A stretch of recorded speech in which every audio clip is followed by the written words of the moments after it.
Salut, salut! Allez, Je suis censé me présenter maintenant? vas-y, présente-toi maintenant, ouais.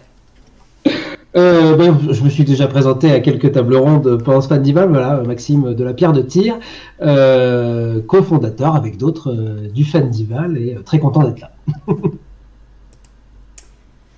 Du coup, Chris pour la garde de nuit. Et coucou, moi je suis pas encore intervenu cette année, mais bon, si vous avez l'habitude des live Twitch et des podcasts de la garde de nuit, vous avez sans doute déjà entendu au moins le son de ma voix ou connu mon amour pour le conflant. Voilà, comme ça c'est placé. Célébriane côté Tolkien Deal. Oui, bah moi comme Max, du coup là on m'a déjà vu quelques fois. Les gens vont en avoir marre de ma tête peut-être. Ouais, depuis une dizaine d'années à Tolkien Deal et un peu plus active dernièrement, surtout des participations plutôt à l'écrit dans le magazine de l'association L'Arc et le Home. Et voilà. Et du coup, Sushi pour la Gazette. Bonsoir. Moi je suis à la Gazette depuis 6 ans maintenant. Je fais de l'illustration et puis je gère des choses en coulisses, des événements, etc. Alors, comme je vous disais, on va parler représentation magique, mais avant ça, je vais vous donner la liste des lots que vous allez pouvoir gagner sur le chat, car oui, comme sur tous les autres lives, vous aurez des lots à gagner. Et pour cela, on remercie Huggin and Mumin qui nous ont offert 3 très très très jolis livres. Donc, pendant le live, restez bien parce que vous pourrez gagner par tirage au sort Game of Thrones, la chronique intégrale des 8 saisons, dans les coulisses de House of the Dragon et Game of Thrones, les origines de la saga. Donc c'est 3 livres bien imposants qui vous permettront de vous en mettre plein la vue et de pouvoir créer vos propres représentations mentales de l'univers du Trône de Fer. Et ça sera assez cool. Et en fait, il se trouve que ces 3 livres, vous pouvez aussi les gagner via notre concours des réseaux sociaux. Et vous pouvez également, pour ce concours, gagner une superbe édition des 3 livres du Seigneur des Anneaux illustrés par Alan Lee. Et ils sont très très très très beaux. Et donc pour cela, on tirera au sort parmi tous les gens qui font une story publique en taguant les 4 assos sur Instagram. Donc allez-y, faites connaître le Fandival, faites-nous connaître et pardon, likez tout ça. C'est moi qui ai le chat, mais c'est toi qui l'as dans la gorge apparemment. Exactement. Mais... C'est ça qui se passe à la fin du week-end du Festival, on a trop parlé. Et ensuite, je vous donnerai pendant le live le mot fil rouge, donc restez connectés. Il y a un mot croisé à remplir. Et je vous donnerai l'indice un peu plus tard. Mais on va du coup commencer par le jeu. Donc je vous explique un peu tout ça.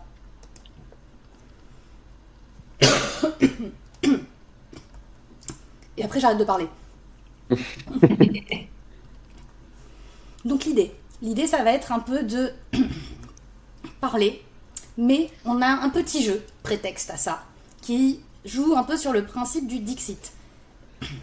En fait on a quelques thèmes. Autour de chacun de ces thèmes, nos intervenants ont préparé des images et il faudra deviner l'image qu'ils ont en tête qui répond le mieux à la question pour eux, pour leur univers. Donc on va directement y passer, parce que vous comprendrez mieux en le faisant. Donc, la première, c'est Célébriane, qui, pour le thème 1, qui est quel est l'élément magique dont la représentation a le plus émerveillé les fans, nous a proposé 6 images de la magie de Luthien. Donc, elle a en tête, parmi ces 6 représentations, une représentation qui, pour elle, représente le mieux la magie de Luthien et l'émerveille le plus. Et vous, sur le chat, et nos petits participants vont devoir deviner quelle est l'image que Célébriane a en tête. Donc, Max, par exemple, à ton avis, quelle est l'image de Célébriane? Et pendant ce temps-là, je vais lancer un sondage sur le chat. Le chat, vous jouez aussi. Je mets ma main devant ma tête parce que j'ai pas du tout de poker face. C'est le moment de couper ta cam. Moi, j'avoue que j'ai une sensibilité particulière à l'image tout en haut à gauche avec la forêt un peu brumeuse et violette. Bon, déjà parce que j'aime bien le violet, mais bon, ça c'est très personnel, du coup ça n'a aucun sens. Mais aussi parce que je trouve que c'est mystérieux, c'est beau les forêts et ça rappelle peut-être aussi ce que Tolkien lui-même aimait. Donc je me dis que cette image est pas mal, mais bon voilà, je tente un truc quoi. Bon, alors, pour info sur le chat, si c'est la 5 ou la 6, j'ai le droit de ne mettre que 5 propositions à mon sondage. Donc, tant pis. Vous gagnerez un point de plus si c'est l'une des deux. La technique. Et donc, du coup, toi, tu dis la une. Alors, oui, Chris, c'est vrai que le tien est vraiment loin au fond, mais c'est joli quand même, c'est suggéré. Toi, Chris, pour toi, c'est laquelle? Moi, j'hésite pas mal entre les deux dernières. J'aurais une tendresse plutôt pour celle d'Alan Lee en bas à droite, du coup, la 6, j'imagine. Mais je trouve que sur la 5, on a la représentation de ce que Luthien va affronter. Donc pour sa magie, je trouve que c'est pas mal. Mais j'irai plutôt vers la 6 quand même. Allez, la 6, disons la 6. Et toi, Sushi? Moi, je partirais plutôt sur la 5e. Je trouve le côté, le contraste. Enfin, voilà, on a un personnage qui est très lumineux face à un personnage qui est très noir. Je trouve que c'est assez intéressant de représenter ça comme ça. Alors, Plutôt la le 5e. chat pense de son côté que c'est l'image 5 ou 6. Donc voilà, le chat peut gagner plus de points que vous, si jamais c'est la 5 ou la 6. Alors, Célébriane, c'est laquelle? C'est un peu toutes des bonnes réponses, mais moi j'avais choisi la 4. Alors, pour des raisons qui, une fois, s'entendent dans ce qu'on dit mes camarades, parce qu'il y a aussi ce côté un peu ombre-lumière qui ressort. C'est vrai que Luthien, il y a plusieurs pouvoirs magiques qu'on voit dans son aventure avec le Beren, le Silmaril et tout ça. Un côté plus lié un peu à la nature, donc dans l'image qu'a choisi Max, où elle danse dans la forêt, il y a un côté un peu hypnotique, etc. Et ce pouvoir justement un peu de se transformer à l'aide de, alors ils appellent la mante de Thorin Goethil, qui sont ces ailes de chauve-souris là, elle peut se transformer complètement, tandis que Beren devient du coup un loup. Et donc dans celle d'Alani, c'est vrai qu'on voit qu'elle a encore les ailes, mais dans la 4, j'aime bien ce truc, on a vraiment l'impression du moment où elle se révèle, en fait, elle laisse tomber du coup le déguisement, disons, et enfin je la trouve très douce au milieu, le contraste du coup avec ses ailes qui sont hyper acérées, qui formaient son déguisement, donc c'est pour ça que je l'ai choisi. Mais comme il disait, de toute façon, ce sera toujours très personnel et subjectif, nos échanges, je crois. C'est sûr. Mais c'est aussi ça qui est intéressant. Alors, est-ce que vous voulez qu'on passe à l'univers suivant? Oui. Ou alors est-ce que tu as encore plein d'autres choses à dire sur la magie de Luthien qui doit être représentée d'une certaine manière? Vite fait, à la rigueur, la 2, je l'avais mise parce que il y a ses cheveux là qui se fondent un peu dans le fond, et c'est vrai qu'elle utilise ses cheveux aussi pour quand son père la retient prisonnière pour pas qu'elle aille à la suite de Beren. Du coup, elle fait pas la réponse à attendre qu'on vienne la chercher, elle les coupe pour pouvoir justement descendre et tisser une cape qui lui permettra aussi d'endormir les gardes, puis ensuite je ne sais plus qui, est-ce que c'est le loup-garou, je ne sais plus, ça me revient pas, peut-être le chat aura la réponse, mais du coup il y a ce côté un peu éthéré, mystérieux dans l'image 2, mais voilà, fallait en choisir qu'une, c'est dur. Alors on va passer chez Harry Potter maintenant. Et donc toujours la même question, quel est l'élément magique dont la représentation a le plus émerveillé les fans? Donc normalement Sushi a une image en tête. Il y en a 5 à l'écran. Laquelle est la bonne selon vous? Alors on va commencer par Célébriane justement. Alors, moi j'aurais bien envie de dire le Poudlard de Hogwarts Legacy, parce que j'ai passé des heures à me promener dedans et je suis incapable de trouver mon chemin dans la vraie vie, mais là-dedans c'est bon, je sais où je vais et par où y aller. Il n'y a pas de problème. Il y a plein de détails sympas où on retrouve des clins d'œil de ce qu'on a dans les livres, le tableau des trolls en tutu, là, toutes ces choses-là. Donc ouais, je me suis éclatée à parcourir Poudlard, donc je vais choisir celle-ci qui est la 3e du coup, en haut à droite.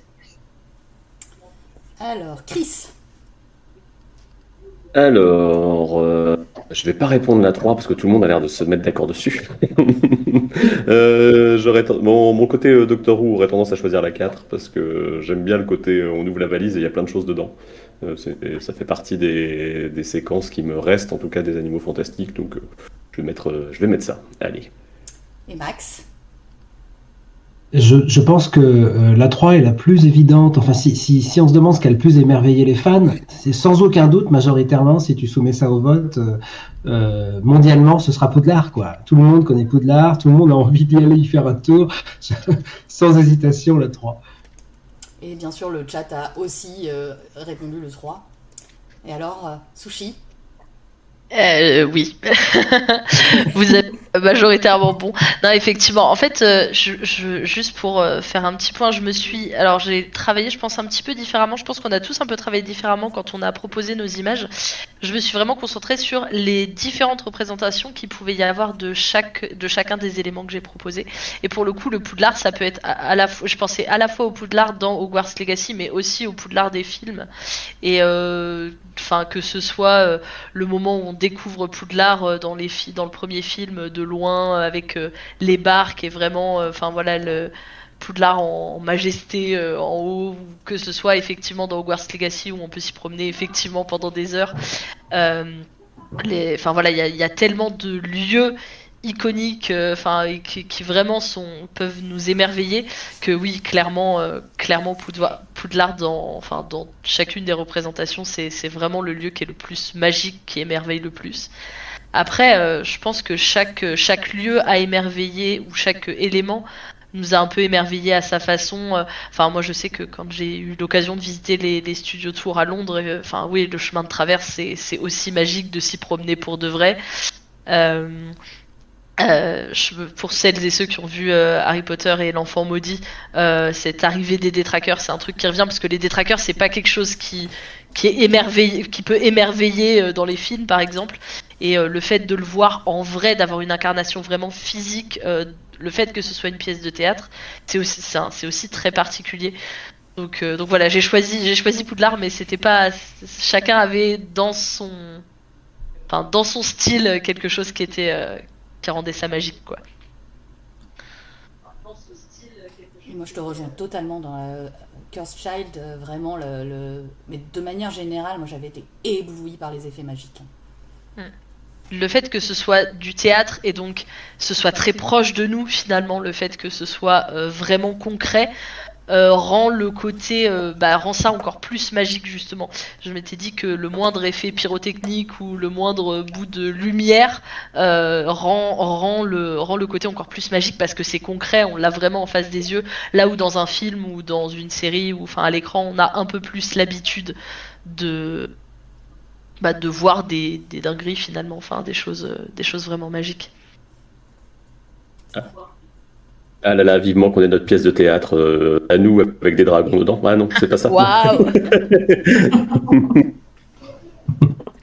On verra bien ce qu'elle donnera. Normalement, elle arrive sur les planches là cette année, 2026. On verra. Mais c'est à toi justement, Chris.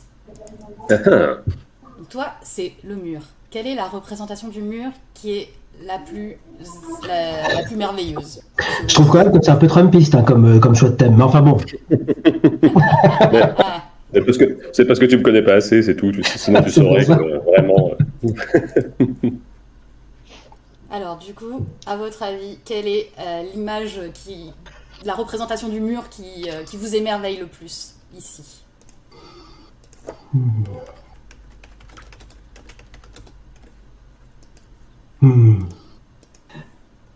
Moi, je dirais la numéro 4. Je trouve un côté encore plus démesuré, complètement perte de repère dans la numéro 4. Ouais. Moi aussi, même chose pour moi. Et à cause de cette couleur bleu glacier là, en fait, qu'on a à mesure qu'on descend. Et puis surtout... Pardon, excuse-moi. Non, vas-y. C'est-à-dire, on a la perspective sur l'autre côté du mur. C'est-à-dire que les images précédentes, non, c'est vrai que la 3, c'est l'autre côté du mur aussi, mais c'est quand même assez anglais. La 2, je sais pas, on voit surtout le mur.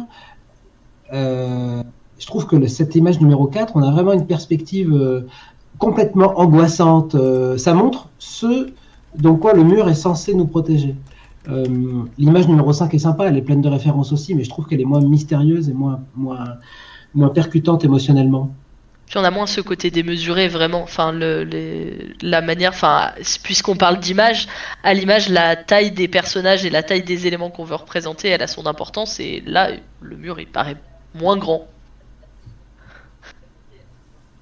Et après, dans la 1, il y a ce petit côté aurore boréale, mais c'est vrai que du coup, l'atmosphère, je préfère celle de la 4. Ça me rappelle plus ce que j'ai lu, j'ai le sentiment. Alors, côté chat, c'est pareil, tout le monde est d'accord pour dire que c'est la 4. Alors, du coup, Chris. Ouais, sans trop de mystère, hein, la 4, on va dire que Marc Simonetti, il a quand même le sens des points de fuite, on va pas se mentir. Donc, c'est toujours une vision, enfin, lui, les visions qu'il a, des paysages notamment, en tant qu'artiste de Westeros, je pense que ça a marqué beaucoup de monde, le mur ne fait pas exception. J'aurais quand même une certaine tendresse pour la 3e image, qui est la première image du coup qu'on voit de la série télé avec le mur et avec, je me souviens, de la petite exaltation au moment où le premier épisode était sorti, puis même la première bande-annonce où on avait ces images-là qui étaient apparues, de se dire ah ça devient réel, ça devient concret. Mais effectivement la 4 emporte tout, effectivement. La démesure du mur est vraiment visible. Effectivement, la 5 a beaucoup de références sur son, on va dire, voix Château Noir, ça c'est toujours un peu cool aussi. J'aime un peu moins, si je devais faire un classement, j'aime un peu moins les 2 premières, effectivement, comparativement aux 3 autres options qui sont proposées. Voilà, je sais pas si... Moi, j'aime bien la première parce qu'il y a les mammouths, et je trouve ça trop cool de voir les mammouths. Voilà. Et ben moi, je trouve que ça en dit un peu trop déjà, tu vois. C'est un peu mon petit truc. Mais on aura l'occasion d'en reparler. J'aime bien la suggestion. Et du coup, là, on va passer à un univers que nos invités connaissent moins bien. Donc, Max, il va falloir que tu défendes à donf tes éléments. Parce qu'on va partir dans la roue du temps / le Cosmer. Et donc voilà, pareil, quel est pour vous l'élément magique qui a le plus émerveillé?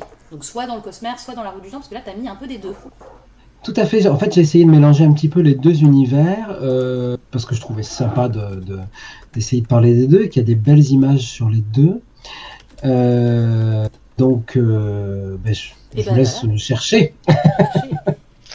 Qu'est-ce qui est l'élément magique qui a le plus émerveillé? Alors, Sushi, à ton avis? Voilà, comme ça, c'est pas évident. Moi qui, du coup, je ne connais vraiment pas du tout l'univers, que ce soit la roue du temps ou le Cosmer, mais moi, vraiment, la dernière image m'intrigue énormément. Voilà, le concept qui est représenté sur l'image m'intrigue énormément. Et les illustrations sont très belles, hein, de manière générale, mais j'avoue que cet élément-là m'intrigue tout particulièrement. Donc je sais pas si je pourrais dire que c'est ça qui a émerveillé le plus les fans. En tout cas, moi, ça m'intrigue énormément. Alors, quelle est Brianne maintenant?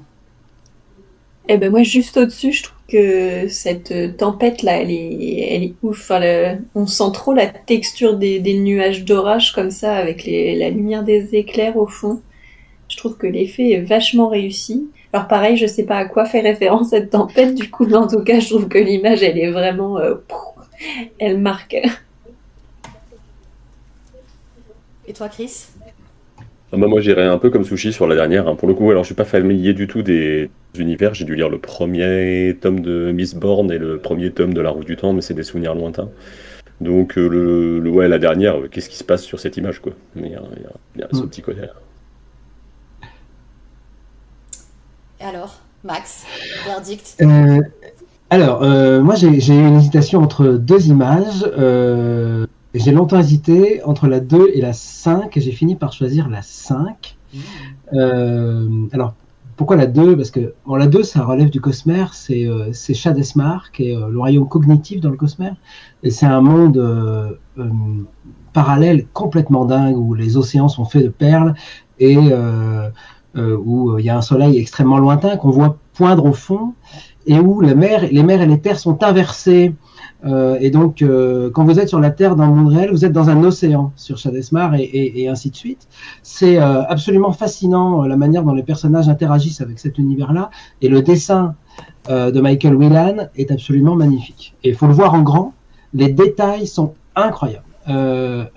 Mais je pense que pour le grand public, ce qui a le plus impressionné les fans, évidemment, ce qui est plus connu, c'est quand même ce qui sort de la série de La Roue du Temps, et notamment, moi je trouve que Ruidean a fortement percuté quand on l'a visionné dans la communauté lors de ces épisodes 3 et 4 de la saison 3, ça a créé beaucoup d'impressions, ce qui était peut-être un peu moins le cas de La Tour Blanche, qui a un peu évolué au fil des saisons.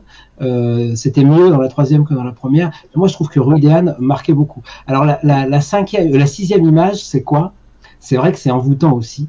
J'aurais pu le choisir. C'est Tress de la mer Émeraude, donc Tress, elle vit sur une île au milieu d'un océan de sport. En fait, ça, c'est toute l'inventivité des mondes de Sanderson, des différentes planètes du Cosmere, qui valent le coup d'être lus, ne serait-ce que pour leur faune et leur flore et la manière dont ces mondes-là sont construits. Un tout petit mot sur l'image numéro 3. C'était une tempête majeure sur Rochard, donc dans les archives de Rochard. Et c'est pareil, c'est complètement majestueux et incroyablement violent. Bref, donc à la fin, j'ai quand même choisi le numéro 5. Donc ça marche avec le chat, et je ne sais pas si le chat a choisi 6 ou 5. Je pense que c'était 5 quand même. Il y a beaucoup, en tout cas, côté Cosmere, qui votaient 4 ou 5 sur le chat. Mais effectivement, du coup, j'ai pas pu, je ne savais pas que les sondages n'allaient que jusqu'à 5. Mais comme ça, le chat gagne, mécaniquement. Et le chat va peut-être gagner en plus un joli livre, puisque là, ça y est, la tombola est en jeu. Donc allez participer pour gagner la chronique intégrale des 8 saisons de Game of Thrones. Et pour savoir comment on a créé le mur, allez dans les coulisses de ces images qu'on a vues avec Chris, par exemple. Et on va passer au deuxième thème pendant ce temps-là. La mer Émeraude, parce que maintenant que je vois le titre, je me rappelle qu'on me l'a conseillé quand je lui ai dit que j'adorais Princess Bride, donc il va falloir que j'enquête là-dessus. C'est un bon point d'entrée dans le Cosmere. Un demi-mot, c'est l'un des 4 romans que Sanderson a écrit quand il s'ennuyait pendant le Covid, là, et qu'il a publié l'année, il y a 1 ou 2 ans plus tard. Et c'est probablement l'un de ceux qui a le plus plu. En tout cas, il est très recommandé pour une entrée dans le Cosmere aussi. On n'est pas obligé de commencer le Cosmere avec une énorme saga. 13, c'est bien. D'accord, il y a plusieurs points d'entrée. Oui, il y a plusieurs points d'entrée dans le Cosmere, bien sûr. Aucun problème là-dessus. Alors, du coup, ensuite, on va attaquer quelque chose de moins sympa et l'élément magique dont la représentation a le plus déçu les fans. Et on va attaquer avec l'univers de Harry Potter. Donc, pareil, même combat. Sushi a choisi une image. Laquelle est-ce ? À votre avis ? Alors, on va commencer par Max, à ton avis. Qu'est-ce qui a le plus déçu les fans dans les représentations d'Harry Potter ? Qu'est-ce qui a le plus déçu les fans ? Alors... je trouve que le dessin du milieu est quand même pas top. Hein. Le loup-garou... mais ouais, non, je sais pas.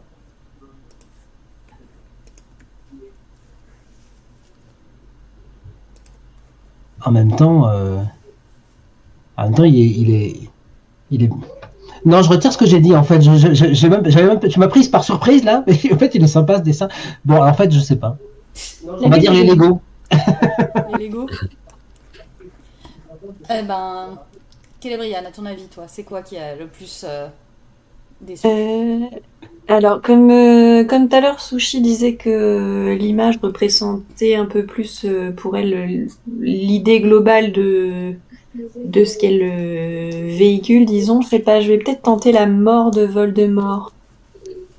Un petit côté peut-être anticlimactique, si le terme est correct. Anticlimactique. Je sais pas. Moi, je vis avec quelqu'un qui me tuerait si je disais pas la finale de la Coupe du Monde de Quidditch, telle qu'elle est représentée dans les films, puisque je pense que c'est son plus gros point de déception de la représentation de l'univers d'Harry Potter à l'écran. Surtout que là, si vraiment on reste sur l'idée globale, sachant qu'en plus on a vraiment un concept art du film, tout le build-up qui est fait pour t'amener au match et finalement il y a une ellipse, bah voilà quoi, et c'est terminé. Donc non, je vais dire ça. Alors, elle est dans le chat et elle te dit merci Chris. Et ce qui est génial, c'est qu'en plus c'est en Inception parce que elle est avec ton compte à toi. Du coup, c'est Chris qui dit merci Chris.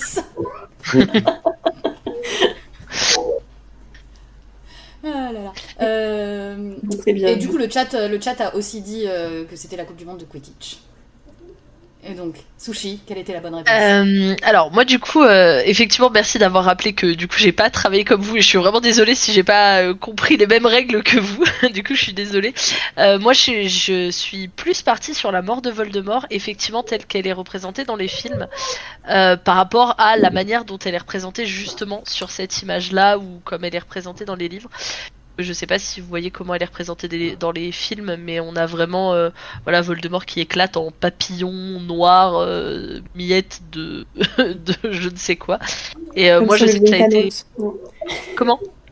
Comme si c'est Thanos qui l'avait dit. Ouais, voilà, c'est ça. Et je trouve que pour le coup, ça, moi personnellement, après, voilà, c'est toujours, c'est des choses qui ont beaucoup déçu, mais voilà, je trouve que c'est une mauvaise, enfin, c'est une représentation un peu, voilà, qui se veut un peu plus magique, contrairement au livre où, voilà, on a le personnage juste qui meurt et il meurt, c'est tout, et on a son corps qui est mis de côté, etc.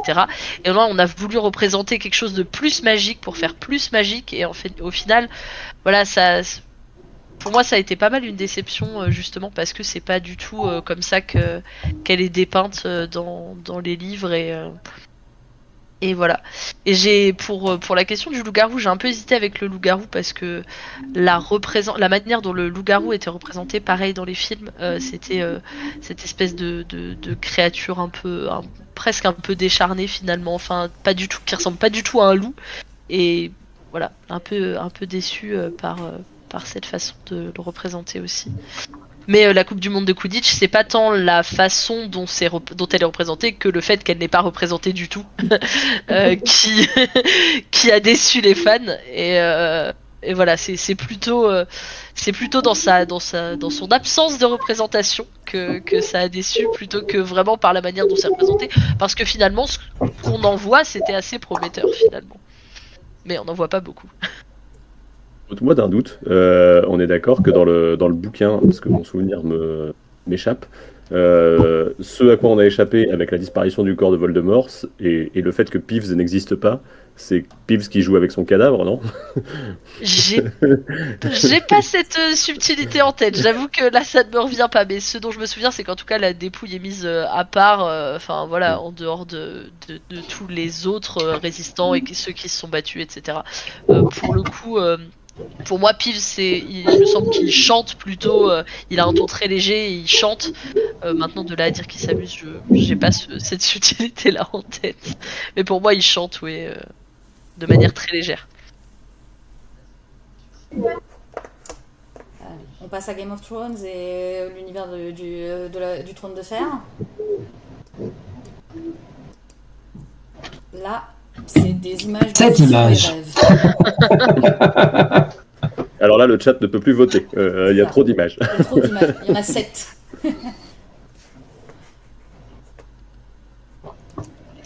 Mais du coup, quelle est... Alors là, du coup, là, on est dans l'anti-truc. Hein, donc c'est la pire de ces images-là. Attention. Hein.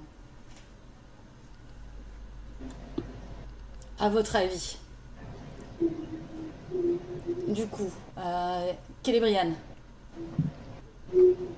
Je sais pas, je vais tenter la deuxième parce que j'ai eu le sentiment que les gens étaient assez critiques de Bran dans la série. Moi, après, je suis pas assez dans les discussions des spécialistes et tout ça. Mais je me rappelle même pas si dans la série, est-ce que est-ce qu'on a un visuel des rêves même ou est-ce que ça se limite à justement ce truc de ses yeux qui deviennent blancs et qu'on sait qu'il est plus tout à fait là et puis c'est tout. Du coup, je vais choisir la 2.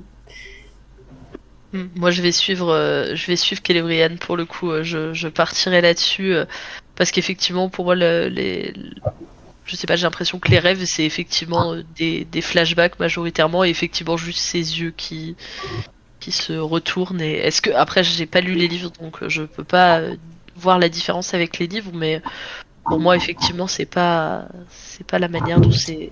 Enfin voilà, je pense que ça peut être une déception.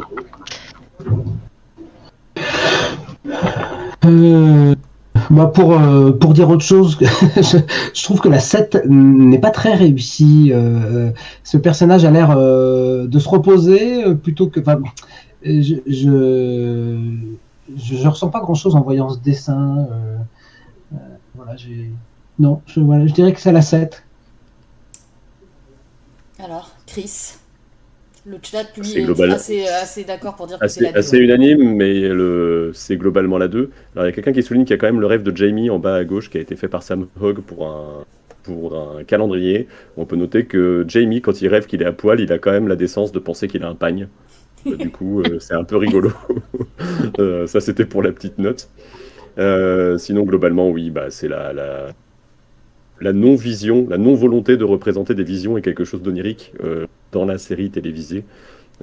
Puisque ça va, en fait, il y a quand même deux côtés. C'est-à-dire que d'une part, on sait aujourd'hui que Benioff et Weiss, donc les showrunners de la série, ça ne les intéressait pas trop la partie magie, et donc par conséquent, la partie vision et rêve a été relativement mise à mal. Et d'autre part, l'esthétique choisie, qui était quand même plutôt très réaliste, j'ai envie de dire, en tout cas avec un éclairage très naturel, des choses comme ça, ne permettait pas d'un coup d'avoir des grandes envolées, on va dire, oniriques. Une question qui va se poser jusque finalement dans House of the Dragon, qui va tenter un peu plus ce genre de choses, mais tel que c'est représenté notamment autour du personnage de Bran, dans les différentes saisons de Game of Thrones, c'est effectivement assez décevant.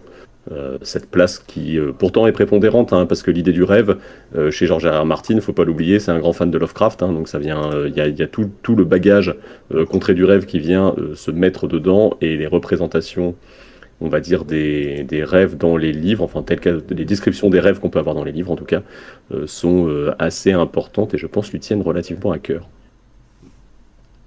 Tout à fait. Bon, je tiens quand même à dire que la numéro 4 est juste trop belle. Voilà. Je pense que c'est une des plus belles illustrations des rêves de Bran qu'on a. Donc, Cette impression de chute là. Alors, on passe à la roue du temps. Et à votre avis, qu'est-ce qui a le plus déçu les fans parmi ces 6 images Celebrian, vas-y, à toi.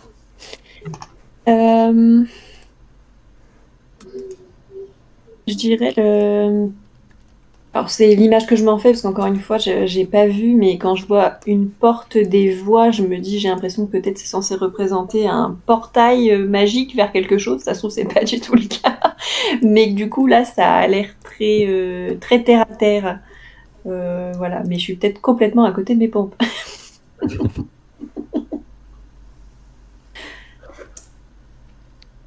Alors, Chris. La dague, non, parce qu'ils l'ont volée à Arya, non? Enfin bon, bref, non, pardon. Blague à part. Je ne sais pas exactement. J'aurais aussi été sur la porte, mais notamment parce que je trouve que la photographie fait pas très magique. Je pense que ça joue aussi. Mais comme de la même manière que Celebrian, j'ai pas trop suivi. J'aurais tendance à dire que c'est peut-être pas ça l'enjeu. Peut-être que finalement, ce bâton avec ses petits tons un peu violets, Legend of the Seeker, c'est peut-être un peu plus décevant, finalement. Moi, j'aurais tendance à dire la dague. Je sais pas pourquoi, parce que j'ai l'impression que c'est une dague très classique, et je me dis que si c'est une dague qui doit avoir un usage particulier, elle est assez classique. Mais voilà. Et le chat, lui, dit que c'est le corps de Valère, donc le numéro 1. Oui, le chat n'a pas d'hésitation et le chat a raison. C'est évidemment ce qu'on appellera méchamment le vase de Valère, qui n'a rien d'un corps. C'est censé être un corps, hein, mais ça n'en est pas un. Ça ressemble à une espèce d'outre en métal. C'était extrêmement décevant, la représentation dans la série de ce corps de Valère. On voit pas bien comment un tel objet peut produire un son, d'ailleurs. Bref, il y a un sujet quand même sur ce corps. Mais la question de la porte des voix était une bonne intuition, parce qu'une porte des voix n'est pas censée ressembler à ça. Et donc la manière dont ça a été représenté dans la série a au départ beaucoup déçu les fans. Ça s'est légèrement amélioré au fil des saisons, mais cette espèce de truc très visible de loin, alors que quand même on est censé galérer pour trouver une porte des voix, et qui ressemble plutôt à une espèce de portique religieux qu'on peut trouver en Asie du Sud-Est, c'est d'ailleurs inspiré de ce genre de choses. Enfin, ça n'a pas grand sens. Donc c'était aussi une déception, mais moins que le corps de Valère.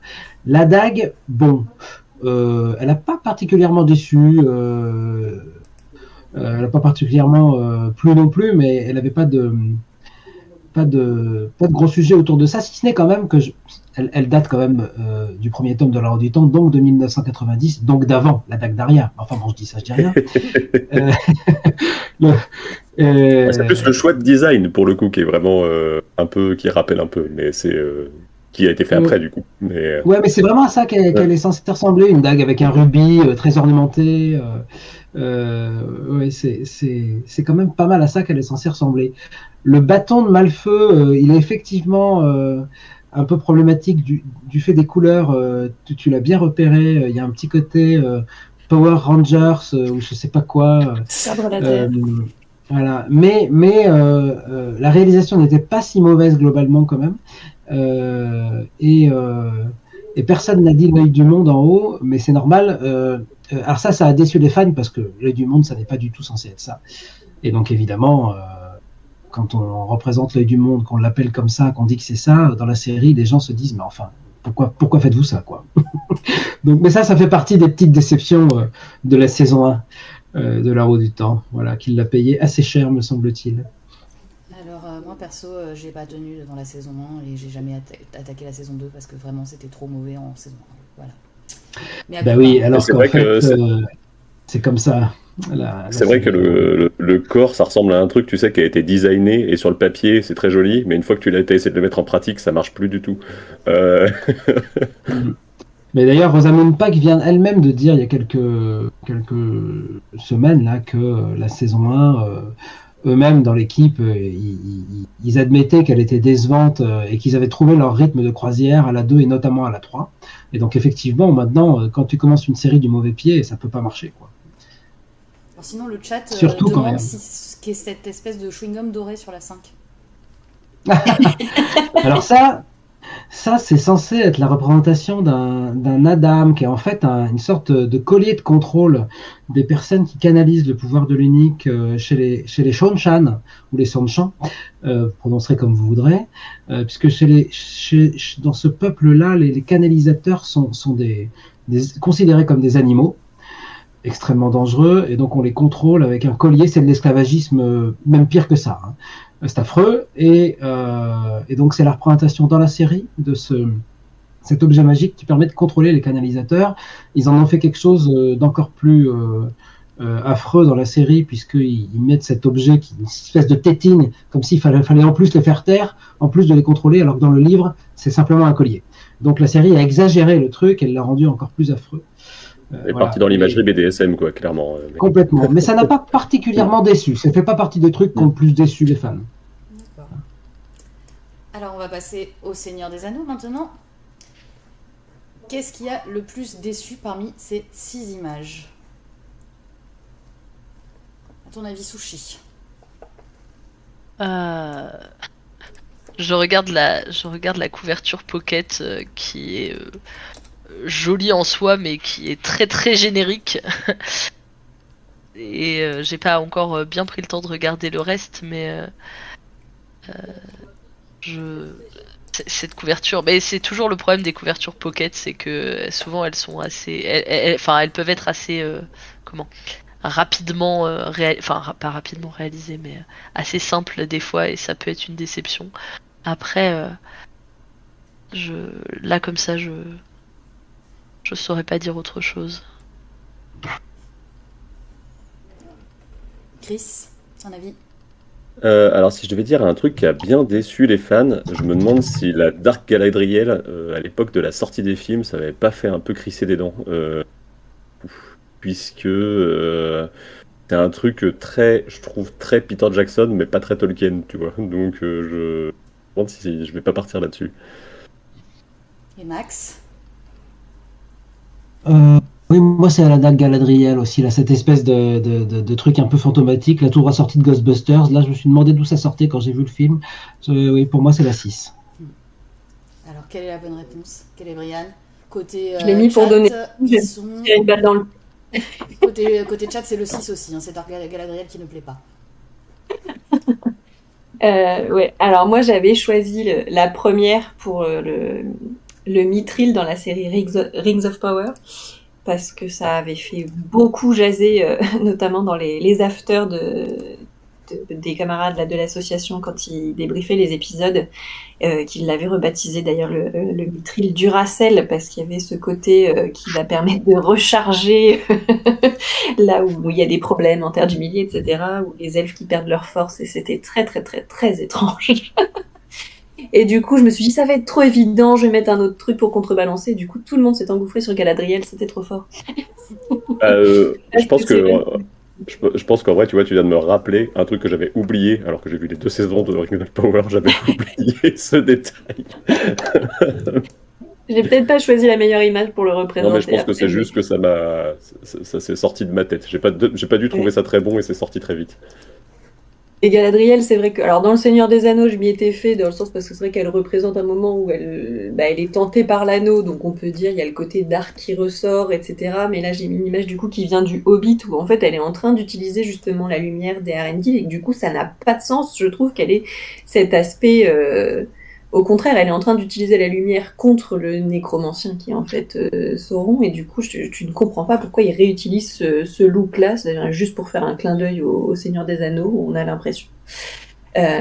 Et pour répondre à Sushi, oui, je voulais pas mettre non plus des fanarts ou des trucs comme ça pour quelque chose qui a déçu les fans, je trouvais ça un peu dur. Du coup, j'ai choisi plutôt des trucs... Enfin, j'ai choisi la couverture Pocket parce que, alors je trouve il y a ce côté doré argent qui représente bien les 2 arbres de Valinor, mais je suis un peu tatasse, et en fait sur les 3 Silmarils qui sont censés être 3 bijoux magnifiques, uniques, il y en a 3, enfin 2 sur les 3 qui sont identiques, et ça m'énerve. Mais c'est pas grand chose, hein, mais voilà, c'est ça la raison en fait de la présence de cette image sur cette diapo. C'est vrai que maintenant que tu le fais remarquer, c'est perturbant. Bah, puis en plus, ça casse la symétrie parce que le seul qui n'est pas comme les autres, il c'est est à même droite, pas celui ouais. qui est en haut, quoi. Je sais pas, Mais vraiment, est-ce que c'est pas censé être une couverture brillante qui a été scannée et du coup il y a juste un problème de couleur? C'est vraiment comme ça en non, je crois physique? que oui, je l'ai vu en vrai, normalement, si je dis pas de conneries, c'est comme ça. Moi, je me demandais, même si tu sais, l'iconographie de John Ho, là, de Galadriel de John Ho, c'est pas une illu qui, je pense, aujourd'hui serait moins populaire que ce qu'elle a pu être à l'époque où elle est sortie, parce qu'il me semble que c'est une illustration assez ancienne. Même si Oui, tu elle vois est bien du ce début à des quoi... années 2000, oui. Ouais, c'est ça. Même si tu vois bien ce à quoi elle fait référence, je me demande si aujourd'hui il y aurait pas un côté ah peut-être ça s'appelait plus trop quoi. Mais Ouais. Bah, c'est ça, la lumière qui émane du miroir, du coup, est sympa, mais elle, je la trouve pas hyper convaincante maintenant. Et Alan Lee, bah, il est devant les portes de la Moria, mais on voit que le mur tout nu, c'est dommage. Mais c'est là où on voit aussi que forcément avec les images telles qu'elles sont utilisées, leur manière de les représenter, ça évolue vachement avec le temps, et que ce qui va parler à une époque va beaucoup moins parler à une autre. Et au-delà de la question de quand on est sur les films et tout, de la technologie et de ce que la technologie elle apporte à l'image, mais même la mode, la manière de dessiner, la manière de se représenter les choses, elle évolue vachement finalement avec l'époque, et une même chose est vraiment représentée différemment en fonction des époques. Enfin, on le voit d'autant plus avec des œuvres des œuvres assez anciennes où du coup il y a eu des adaptations sur une large période de temps. On peut vraiment voir l'évolution, quoi. Alors, pendant que vous papotiez, j'ai lancé le deuxième tirage au sort. Donc, vous avez encore quelques minutes pour participer et essayer de remporter Dans les coulisses de House of the Dragon, qui est un très beau livre de Again and Money. Donc, allez-y. Et même si vous ne le remportez pas Confirme, je l'ai ici, déjà. vous pouvez éventuellement le gagner en repostant des stories et en le taguant avec un profil public sur Instagram. Donc, il faut taguer les 4 assos, faire une story Insta. Et vous êtes automatiquement intégré à un tirage au sort. Donc faites-le. Voilà. Et on va passer de ce pas au thème numéro 3. Alors le thème numéro 3, c'est quel est l'élément magique dont la représentation aurait gagné à être plus suggérée que montrée. Et on attaque par le thème numéro... par Game of Thrones, pardon, et le trône de fer. Et donc vous avez 5 images des autres. À votre avis, quel est le pire du pire? Qu'est-ce qu'on aurait mieux fait de suggérer là?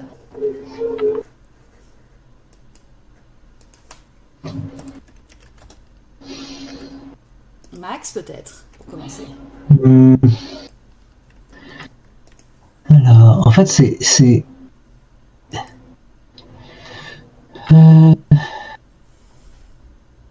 C'est difficile sur celle-là, je trouve. Ouais, c'est pas facile, hein. Est-ce que je peux poser une question juste Bien sur sûr. la façon Vas-y. dont Chris a pensé ces images? Est-ce que justement, il estime que c'est des choses là qui sont trop montrées, qui auraient dû être plus suggérées, ou est-ce que en l'état, du coup, c'est assez suggéré? Enfin, peut-être que ça donne trop de pistes. Mais... Ouais, je dirais, ouais, l'idée, c'est on en voit trop, quoi. On va dire ça comme ça. D'accord.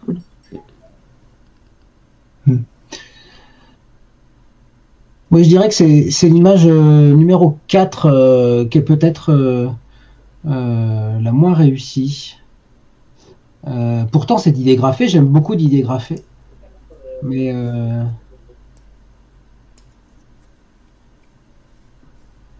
après, alors, je vais me poser la question différemment. Parce que la question, c'est l'élément magique dont la représentation gagne à être suggéré plutôt que montré.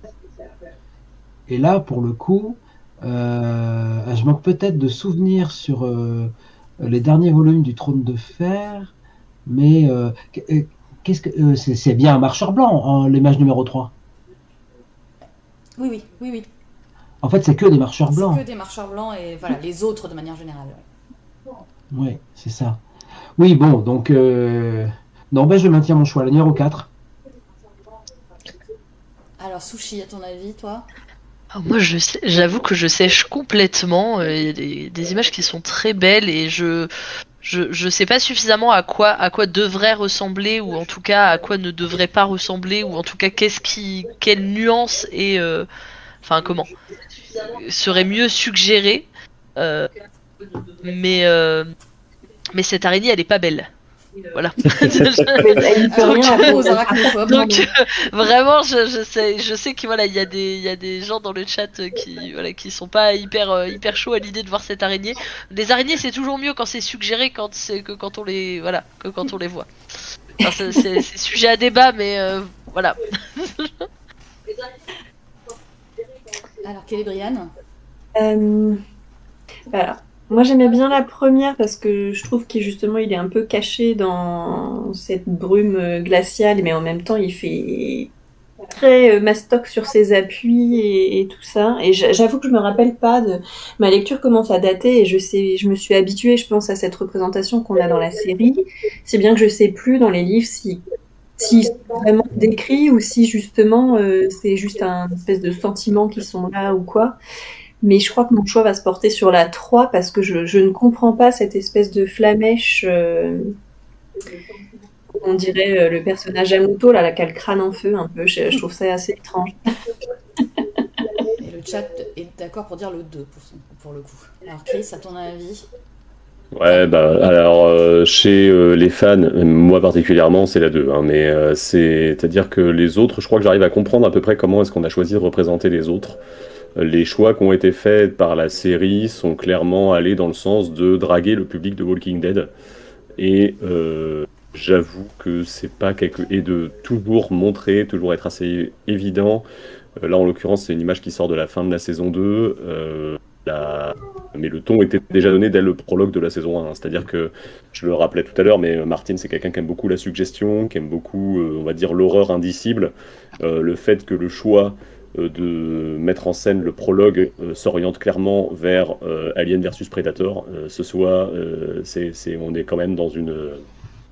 On est quand même dans un choix série B, on va dire, qui ne laisse pas beaucoup de place à vraiment, je trouve, l'horreur. Quand bien même, effectivement, cette grosse araignée peut faire peur à pas mal de monde.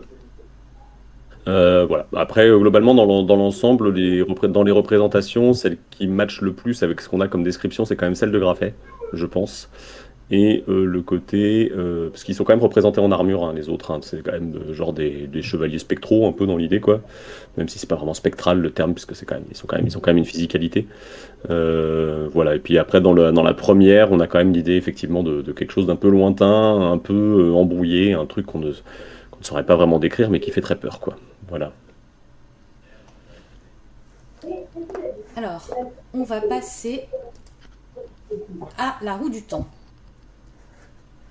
Donc, qu'est-ce qui gagnerait à être Pas que, plus il y a aussi suggéré des dans la cosmères roue du là-dedans. temps ou dans le cosmère d'ailleurs. Là, on a aussi un bout de cosmère. À votre avis, Chris? Suggérer plus que montrer là-dedans. Alors, comme je suis pas spécialiste du tout de cet univers-là, je pense que la flétrissure, ça peut être assez décevant. Je suis pas sûr que ce soit tip-top niveau représentation dans la série télé. Voilà, je ne sais pas exactement ce que c'est que la flétrissure, mais ça m'a l'air un peu random comme représentation. Donc là, une. Kélébriane? Ouais, c'est vrai qu'on a l'impression que c'est juste mort plus que pourri, alors que ça évoque plutôt ça, flétrissure, je trouve. Enfin, mais je dirais plutôt royaume spirituel, parce que enfin, le côté spirituel, justement, je trouve que c'est quelque chose qui doit être justement difficile à représenter, et que du coup, la suggestion est peut-être la chose qui marcherait le mieux. Alors après, comment, c'est une autre question. Mais ouais, la 4. Moi, je partirais aussi sur la 4. J'hésite entre la 4 et la 5 parce que pour moi, représenter. Enfin, je sais pas, j'ai l'impression qu'il y a quand même un concept qui est assez. Dans la 5e, un concept qui est assez majeur quand même dans la saga. Et qui. Enfin, je sais pas, j'ai l'impression qu'il y a une interprétation qui peut être faite à chacun. Et puis j'imagine qu'il y a une description déjà qui est faite. Je sais pas, j'hésite vraiment entre la 4 et la 5.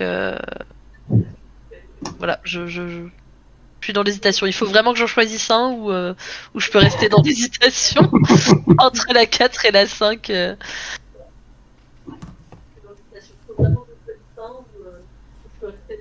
Et alors, du coup, Drea? 4 et la 5. Ah, Drea, on t'entend de très loin tout d'un coup. Hein? Quoi? Sushi. Sushi, pardon. Pardon. Sushi. Oh là là, la fatigue. Trop de la. Excusez-moi. Sushi. Non, j'ai répondu, mais je suppose qu'on m'a Oui. pas Elle est dans entendu. l'hésitation, Sushi. Si, voilà. tu disais que t'étais dans l'hésitation. Ok, non, ok. Du coup, j'ai eu un doute. Non, c'est bon, Je me suis c'est demandé bon, si c'est j'avais bon. remis mon micro. Non, mais c'est Faut être indulgent avec nous-mêmes. Très loin, il y a des bruits d'enfer. Le chat dit qu'il y a un écho en fait quelque part. Il y a quelqu'un qui doit avoir un écho. A priori, c'est pas chez moi, personne ne parle. Ouais. Mais a priori, il y a un écho dans le. Peut-être on entend peut-être un petit peu mes enfants en fond, mais bon, je peux pas y faire grand-chose. C'est la configuration des lieux, j'en suis désolé. Alors, oui, moi j'ai compris le thème comme Kélébriane et Sushi l'ont compris, c'est-à-dire qu'est-ce qui serait le plus difficile à être représenté, qu'est-ce qui serait compliqué de représenter, et que donc il vaut mieux suggérer plutôt que de montrer. T'avais raison, Chris, la flétrissure est très moche. C'est encore l'un des échecs de la fin de la saison 1. Ils ont été percutés par le Covid, perdu leur lieu de tournage. Enfin, c'était vraiment une catastrophe. Et donc, on est arrivé avec ça. et ça va pas, mais la flétrissure pourrait tout à fait être représentée correctement. Et donc, les deux derniers, le royaume spirituel et la roue du temps, c'est vrai que c'est quasiment irreprésentable. Et donc, effectivement, c'est parmi ces deux-là que j'hésiterais moi aussi le plus. Et donc, en fait, je vais prendre un joker et choisir les deux. Le royaume spirituel appartient à l'ensemble du cosmère et il est vraiment très difficile de se l'imaginer, de se le représenter. C'est le royaume des dieux. Enfin, c'est compliqué. Bon, je vais m'arrêter là parce que je ne veux pas spoiler. Et la roue du temps elle-même, qui est la trame, le pattern, c'est pareil. Ça n'est pas. C'est un peu comme si on essayait d'imaginer l'univers lui-même, quoi. Donc ça fonctionne pas. Il vaut mieux le suggérer. Donc c'est parmi ces deux-là. C'est bon, je pense, ouais. Voilà. Alors pour info, il y a un petit écho chez l'un de vous. Il doit y avoir quelqu'un qui regarde le live en même temps que vous le faites. Du coup, il faut baisser un peu. C'est bon, je pense que j'ai géré le problème de mon côté. Oui, du coup, je sais pas ce que vous avez dit, mais effectivement, le royaume spirituel, ça ressemble. Le royaume spirituel, ça ressemblait un peu à bonjour, je voudrais une image de ce que ça représente Internet aujourd'hui. Au revoir, quoi. Manifestement, l'artiste qui n'a pas su comment réaliser. C'est un petit côté IA un peu. Hein, ouais. Et du coup, Jordan, lui, s'est pas pris la tête pour représenter la roue du temps. Il a fait un schéma, il a fait un dessin qui ne la représente pas, qui la symbolise. C'est mieux. Bon. On part en terre du milieu. Là, c'est les représentations du pouvoir de l'unique. Alors, quelle est la pire? Qu'est-ce qu'on aurait mieux fait de suggérer dans toutes ces représentations? Alors moi, je n'ai pas trop pensé comme ça. Je dis juste que j'ai vraiment pris des représentations qui montrent différents aspects de son pouvoir, c'est-à-dire le fait de se rendre invisible et l'impact, l'attrait que ça peut avoir sur les gens, mais pas tant en fait que ça aurait mieux fait de pas être montré forcément. J'aime beaucoup.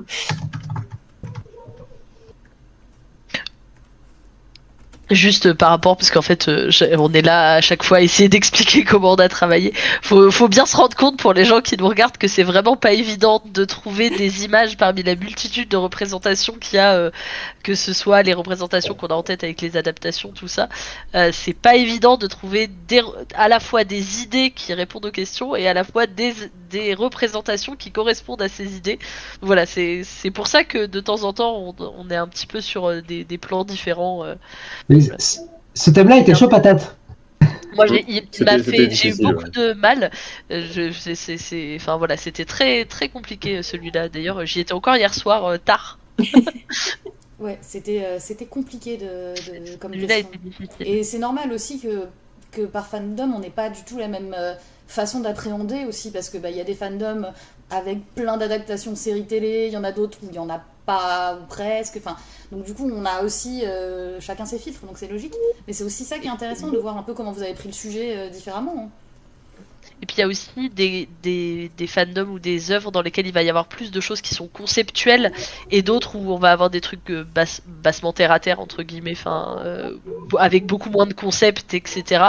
Et où du coup c'est plus compliqué et puis selon le public aussi, il y a selon le public on va pas suggérer la même chose que si on s'adresse à des enfants ou à des adultes, etc. Donc ça joue aussi beaucoup, je pense. Du coup, on gagne du temps, mais... Moi, j'ai quand même une réponse à donner. Vas-y, Chris. Ah bah moi, la réponse, c'était la une, parce que je pense que c'est comme la Dark Galadriel, c'est-à-dire que c'est une idée très Peter Jackson, mais c'est pas forcément une idée très Tolkien. Du coup, je suis mon copec là-dessus. Je suis bien d'accord avec toi. Pour moi, c'est la une aussi. L'accoutumance... Attention, j'aime bien, mais je reconnais que c'est plus une idée de Peter Jackson qu'une idée de Tolkien, quoi. Mais même au-delà de ça, l'accoutumance de Bilbo à l'anneau, c'est quelque chose de... Enfin, je trouve assez bizarre que ça donne cette espèce de personnage qui d'un coup allait dans l'imé alors qu'il les avait pas 3 secondes avant. Il y a quelque chose qui convient pas là. Il aurait fallu montrer peut-être plus un éclat dans les yeux, une expression, un truc que cette espèce de monstrisation. Tu vois ce que je veux dire ? Alors après, je pense que ça va en écho avec un truc qui a été abandonné, qu'on a vu beaucoup tourner sur les réseaux. dans le 2, techniquement, Sam était censé avoir une vision de Frodon qui était complètement golloomisée. Genre, il le regarde à un moment et il a une vision fugace de lui, où ils avaient maquillé Elijah Wood justement avec ce type de danse, ce type de truc, qu'ils n'ont pas gardé. Et je pense que c'est un reliquat de cette idée on va quand même essayer de montrer la dégradation physique des gens parce qu'on peut pas montrer trop autrement tout le temps, quoi. Mais je pense que c'est dans ce côté-là je pense que c'est pour ça que c'est resté ce truc-là. Du coup, je vais vous suivre. Je pense que effectivement, peut-être quelque chose de moins littéral sur cette représentation pourrait être intéressante, effectivement. Après, vous avez tout dit. Et du coup, quel est Vous avez Je vois complètement Wiki qui dit raison qu'il- parce que dans le livre, enfin, il y a ce passage où quand Bilbo voit l'anneau à Foncombe, il est décrit comme d'un coup un petit être avide, mais là effectivement il y a un côté vraiment too much. Mais alors moi l'image que j'avais choisie parce que je l'avais pensée dans le sens que justement je trouve qu'elle suggère bien le pouvoir de l'anneau plutôt qu'elle ne le montre, du coup je l'ai pris en contre-pied. Mais et je me rends compte en plus que moi, comme je la connais, oui, j'y pense, mais que là, c'est tout petit et qu'on doit pas voir grand-chose. Mais la troisième, qui s'appelle Tolbrandir, en fait, tout en bas à gauche, il y a Boromir qui est en train de monter les escaliers vers Frodon, qui est du coup en haut de la colline. Et vraiment, le regard de Boromir, c'est le moment où il s'apprête à voler l'anneau à Frodon avant la fin du premier tome. Et vraiment, il a pour le coup un regard très dur, très fixe sur cette pauvre petite silhouette qui est là-haut, qui sait pas qu'est-ce qui va lui tomber dessus. Donc c'est pour ça que j'avais choisi celle-ci. Je te confirme, j'avais pas vu Boromir. Moi, pareil, Mais bon, j'ai pas vu Boromir. Il se détache Voilà. très peu finalement du reste. Oui. Et j'ai juste un petit truc Est-ce que à vous dire êtes en train de sur dire celle-là. que Alani aime bien les paysages d'hiver? Ouais. Et en plus, comme c'est de l'aquarelle, c'est vrai que c'est très pastel. Enfin, en tout cas, son aquarelle à lui. Mais j'aime bien dans celle de Tolkien, en haut à droite, on voit du coup. Alors là, c'était plus pour représenter l'invisibilité, mais ce fait de mettre Bilbo, sa petite silhouette, dans un tout petit nuage là face à Smaug, je le trouve trop mignon ce dessin en fait, parce que ça permet de montrer quand même ce qui se passe dans cette scène et comment Bilbo il use de la flatterie justement pour essayer d'amadouer le dragon et tout. Oups. J'ai un bidule devant la C'est tête. le nouveau pour un chat.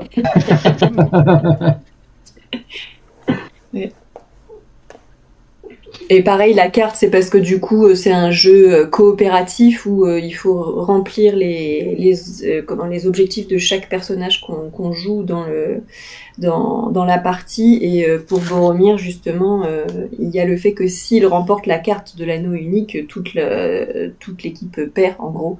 Donc je trouvais Ah, que c'est ça marrant, représentait bien aussi dans la mécanique de jeu, du coup. C'est rigolo, ouais. C'est cool.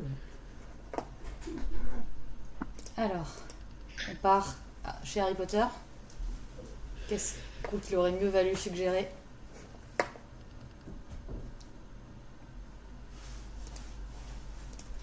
Je trouve que la porte pour Sirius à travers le voile, c'est très difficile à faire. Enfin, je me rappelle qu'en tout cas, ce qui a été fait dans le film m'a un peu laissé couate.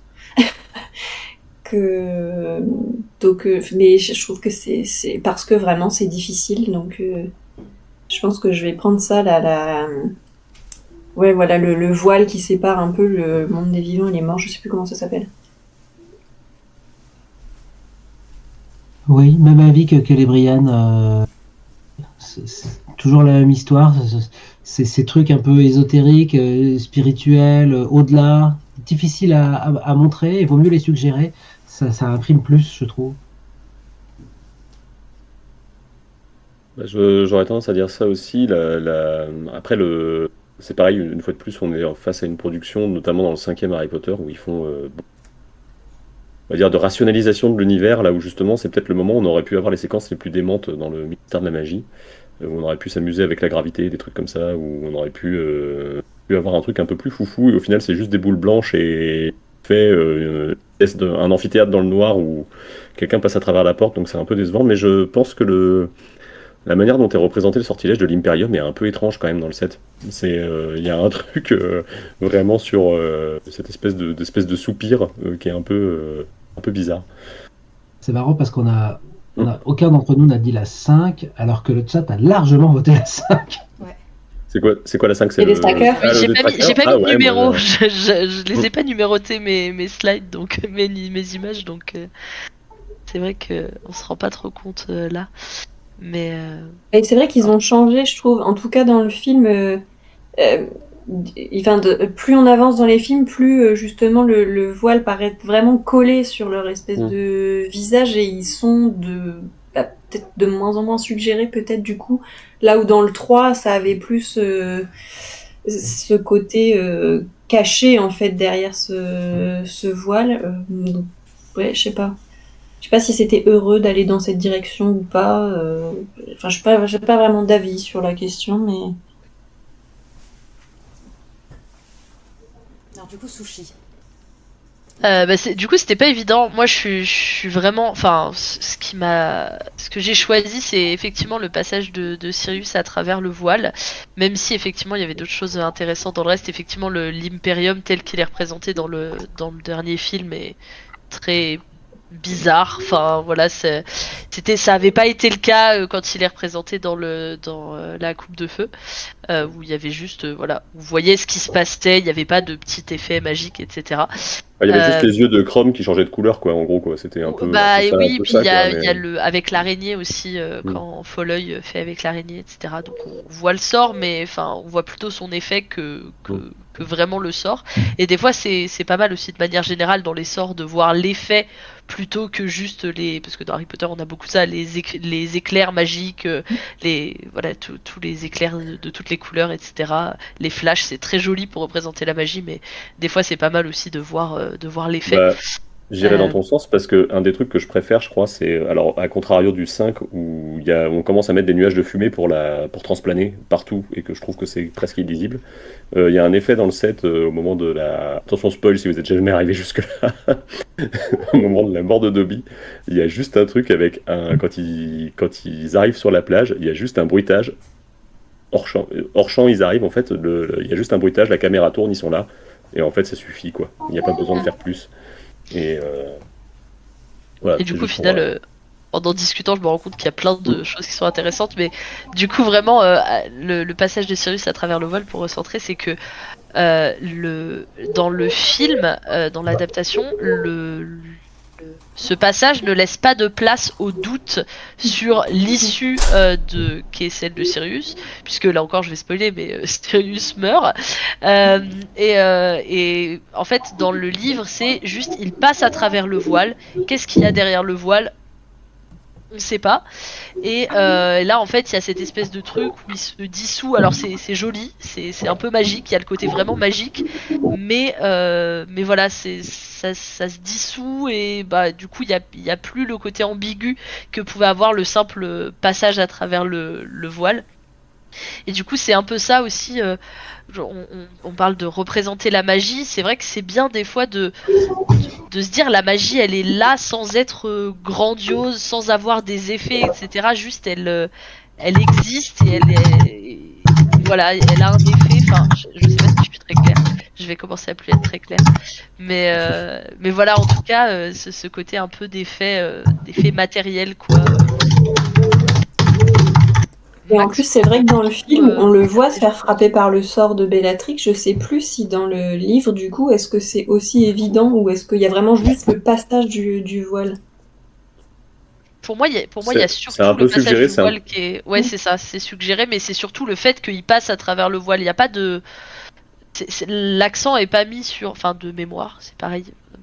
Il me semble que c'est un truc de type, il passe la porte et il disparaît, quoi. Il y a pas, Voilà, il y a c'est pas ça. de- En fait, il tombe d'une manière ou d'une autre. Il est poussé par un sort, par on ne sait quoi. Il tombe, il passe le voile et voilà.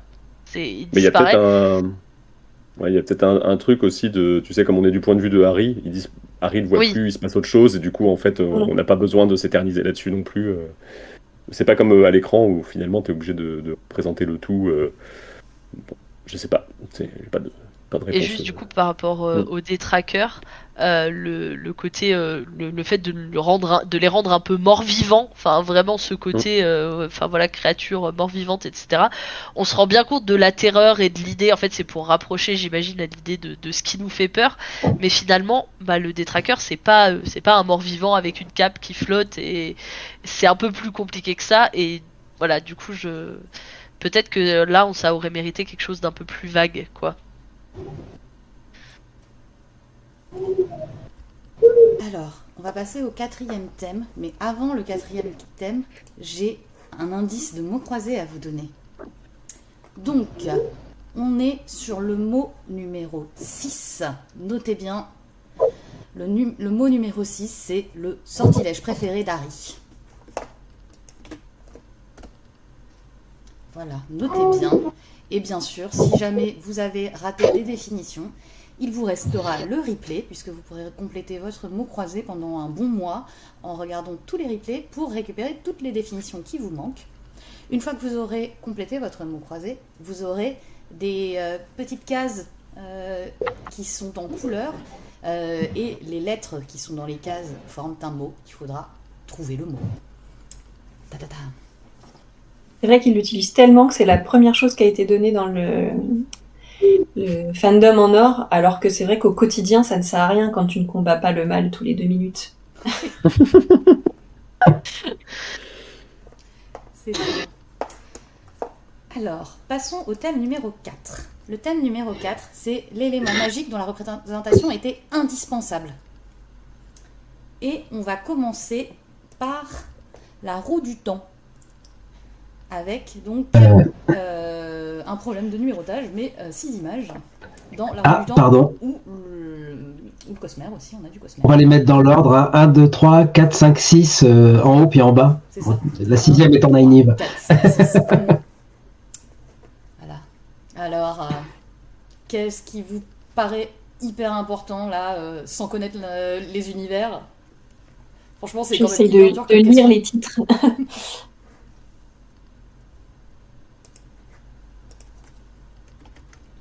J'ai entendu pas mal parler de serment pendant le week-end, donc je vais dire le bâton des serments. Je vais aller sur la souillure parce que je vais rester dans une. J'aime bien le mot, voilà, vraiment. Y a pas de...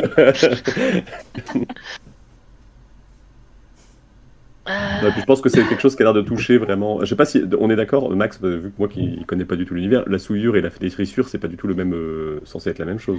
Non, pas du tout. La flétrissure, effectivement, c'est l'impact de la proximité de la prison du Ténébreux sur les alentours, notamment les marges du Nord, et donc en fait la nature est twistée.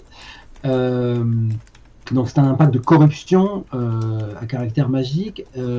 La souillure, c'est aussi un impact de corruption à caractère magique, mais sur toute autre chose, c'est sur la partie mâle de la source, donc le Saïdine, que canalisent les canalisateurs masculins.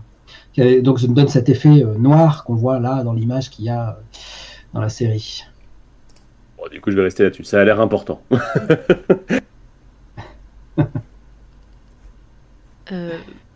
Moi, j'avoue que je ne sais pas trop. Après, j'ai appris le mot allomancie hier en suivant les lives d'hier, et j'avoue que j'ai cherché la définition et j'avais un peu de mal à me le représenter. Du coup, j'avoue que là, de le voir en visuel, ça m'aide bien, donc je partirai sur la numéro 4, du coup, enfin 3-4 sur l'allomancie, juste parce que je suis contente de voir la représentation, parce que j'avoue que j'avais du mal à me représenter hier en cherchant la définition. Le chat pense le 4, mais je sais pas quel 4 il pense, parce que le 4 est censé être le 3. C'est l'allomancie, en toute logique, s'ils ont pris... Donc si le chat a bien compris, et bien oui, effectivement, Sushi, tu as raison, j'ai choisi moi l'allomancie, parce que c'est extrêmement cinématographique comme magie, et je pense que ça valait le coup d'être représenté. Je trouve que ce dessin est très beau et représente bien ce que c'est que cette forme de magie assez exceptionnelle où on joue énormément avec des pièces et donc des bouts de métaux. Donc voilà, j'ai choisi l'allomancie, mais j'aurais pu, en fait, toutes les images qui sont là, leur représentation au fond était indispensable. Les cryptiques, parce que ce sont des sprens, ça nous expliquait, mais enfin, honnêtement, c'est compliqué de savoir ce que Sanderson avait en tête. Donc là, il nous fait des dessins dans ses bouquins, hein, et c'est bien qu'on l'ait. C'est une page qui est sortie du livre, hein, tout droit sortie du livre. Bon, le bâton des serments, rien à voir avec les serments dont tu parlais, Kébriane. Je pense que tu parlais des serments des chevaliers radieux dans Rochard. Oui, et j'ai vu après que c'était écrit La Roue du Temps et je me suis dit, c'est pas du tout ça. Parce qu'ils en parlaient dans le Cosmere, je crois, tout à l'heure. Parce que le serment des chevaliers radieux a à voir avec la troisième image, Sylphrenia, quel personnage. C'est aussi un spren de Rochard, mais un spren de type différent. Et c'est un personnage absolument magnifique et qu'il fallait absolument représenter. Mais peut-être un peu moins que l'allomancie pour moi. Bon, la souillure, évidemment, c'est très important. Tu avais raison, Chris. Si j'avais choisi de répondre Roue du Temps, j'aurais répondu la souillure. Et les arches, parce que ça marque énormément dans la lecture de la Roue du Temps, ce passage qui permet de devenir accepté, c'est quelque chose de vraiment très important. Et on se demande bien à quoi ça ressemble. Et il y a tout un tas de représentations extrêmement différentes, mais qui sont toutes aussi belles les unes que les autres sur Internet. Donc en fait, voilà, pour choisir la 4, mais finalement un peu toutes. Et est-ce que du coup il y a des allomanciens numismates ou pas? C'est une excellente question.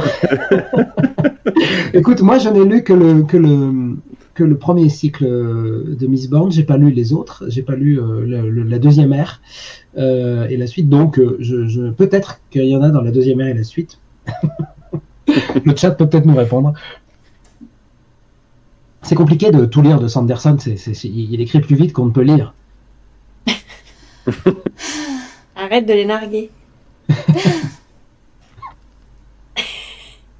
Franchement, il devrait donner un peu de sa drogue à Georges quand même. Ouais. Juste la drogue. Qu'est-ce qu'il y a, Smog? Qu'est-ce que tu veux? Alors, pendant que... Smog, vraiment? Oui, Smog. Oui, c'est le nom du chat qui est derrière. Génial. Mais pendant que Smog discute avec Chris, on va passer justement à la carte du milieu et à la meilleure représentation de Gandalf face au Balrog. Voilà. Alors, je me trouvais très maligne quand je me suis dit je vais ressortir le dessin d'Artemis et en fait on en a parlé tout le week-end donc j'étais pas du tout originale. Il est iconique en même temps, il est iconique. Alors, quelle est la meilleure représentation?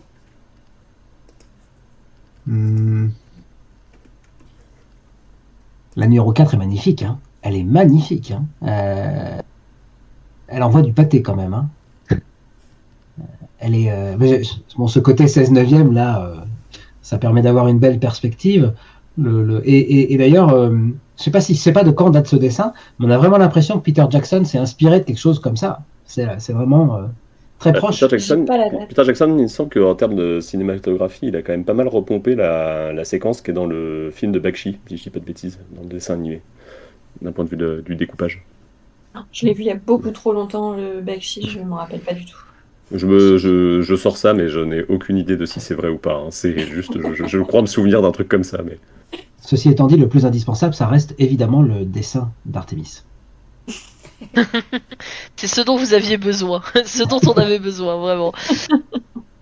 J'avoue que j'aime bien celle de John O de mon côté, parce que c'était un truc qu'on trouvait souvent sur les couves de livres, et du coup ça m'a beaucoup marqué à la période où ça a été utilisé par Pocket notamment. Si c'était Pocket qui les sortait en poche. Et ce que j'aime bien, c'est qu'en fait, au final, on voit plus Gandalf que le Balrog. J'aime bien l'idée de la suggestion qui est la créature est de dos. Mais je pense que ce qui est le plus iconique, c'est sans doute la version de Jackson, quelque part, puisque même quand ils se sont fait les anneaux de pouvoir, ils se sont sentis obligés de la référencer. Donc bon, quand même...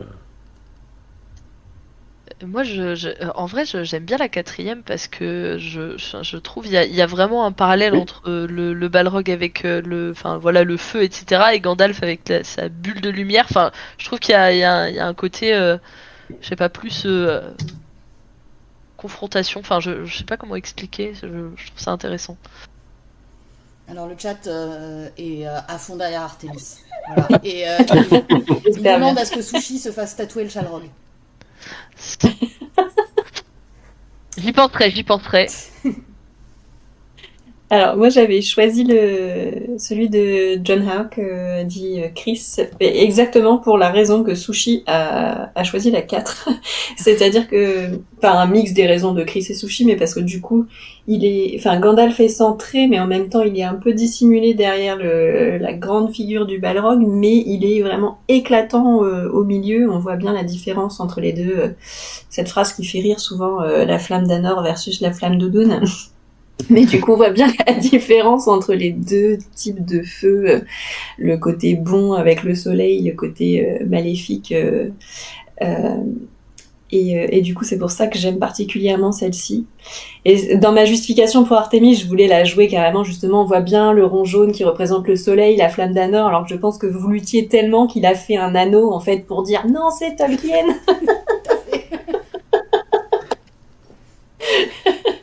Et on avait quand même fini par dire que c'était pas tant rond, voilà. Oui.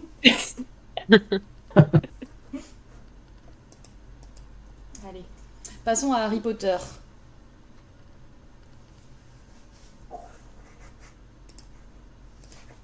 Alors, qu'est-ce qu'on a là? La cape d'invisibilité, un obscuria. Pareil, on va dire 1, 2, 3. On va dire dans l'ordre de haut en bas, enfin de gauche à Gauche-droite, puis plus haut en bas, c'est ça. Voilà. Donc la 1, c'est Harry avec sa tête invisible. La 4, c'est le Choixpeau. Je viens de me rendre compte que j'ai fait une horrible faute d'orthographe à Pancine. Voilà, veuillez m'excuser. J'ai fait un mix entre l'anglais et le français. Alors, la pensée, c'est quoi le truc avec les souvenirs, là, c'est ça? C'est ça. Donc, tu peux mettre tes souvenirs ou les récupérer, hein, c'est un truc comme ça. Avec, Ouais, c'est ça. Et tu peux les revisionner, en fait. Tu peux t'y replonger. C'est vraiment c'est leur magnétoscope pour les films de vacances chez les sorciers, quoi. Mais Sauf que le problème, c'est que quand tu l'enlèves de ton cerveau, tu l'oublies, quoi. Non, pas forcément, je crois en plus. Hein. C'est pas tant. C'est un truc qui est pas vraiment explicité, enfin, qui est un peu flou. C'est tout l'avantage de la magie molle.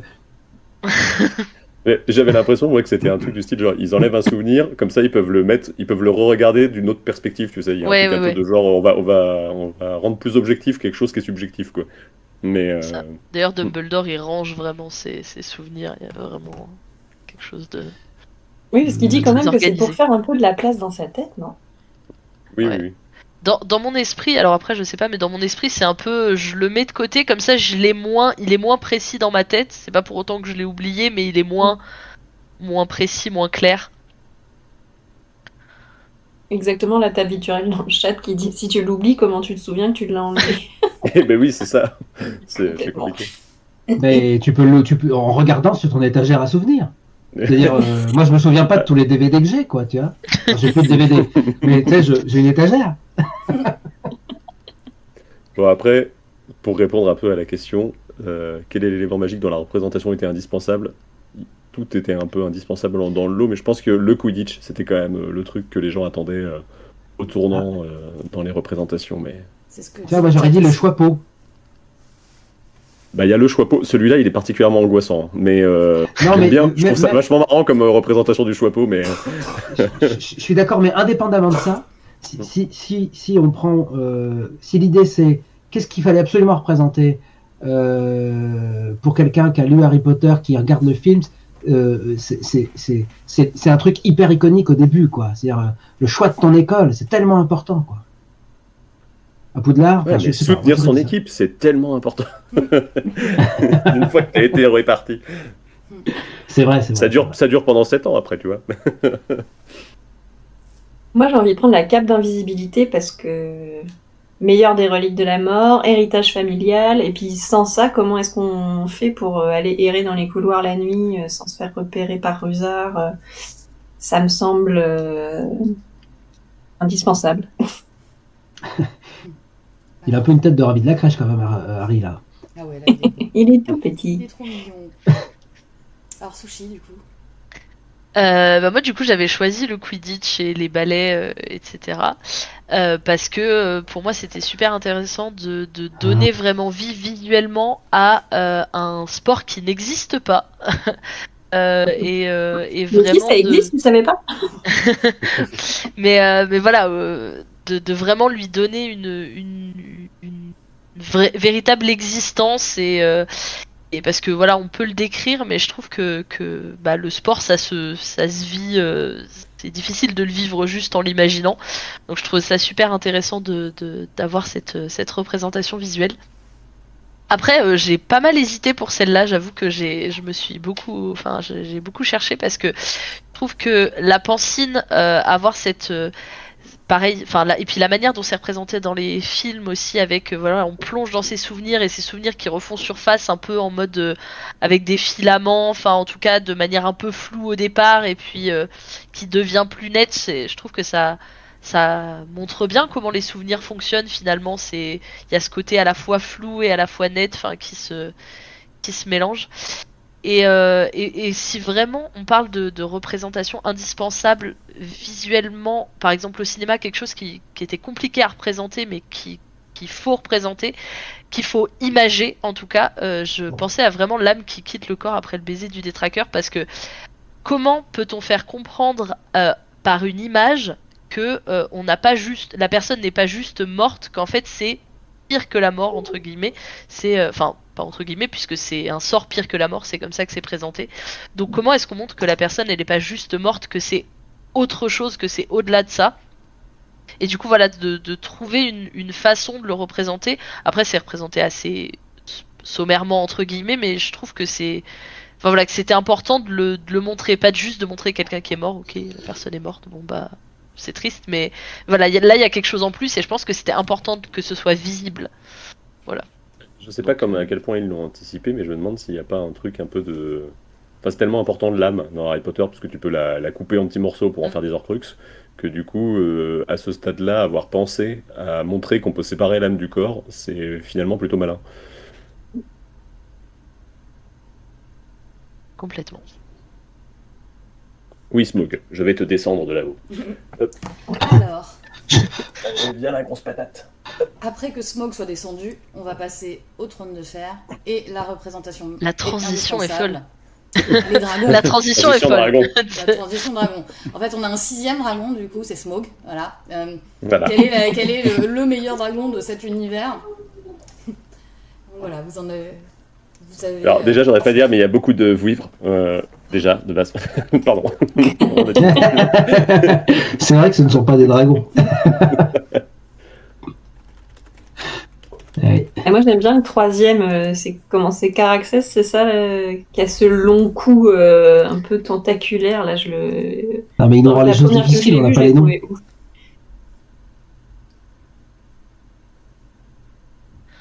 Alors, de gauche à droite, Drogon, puis Cyrax, puis Caraxès, puis ça doit être Feu du Soleil, j'imagine, et du coup Drogon. C'est Une encore fois, Drogon, mais version série. Et ça doit être Rhaegal. Voilà. Viserys, je ne sais plus lequel des deux.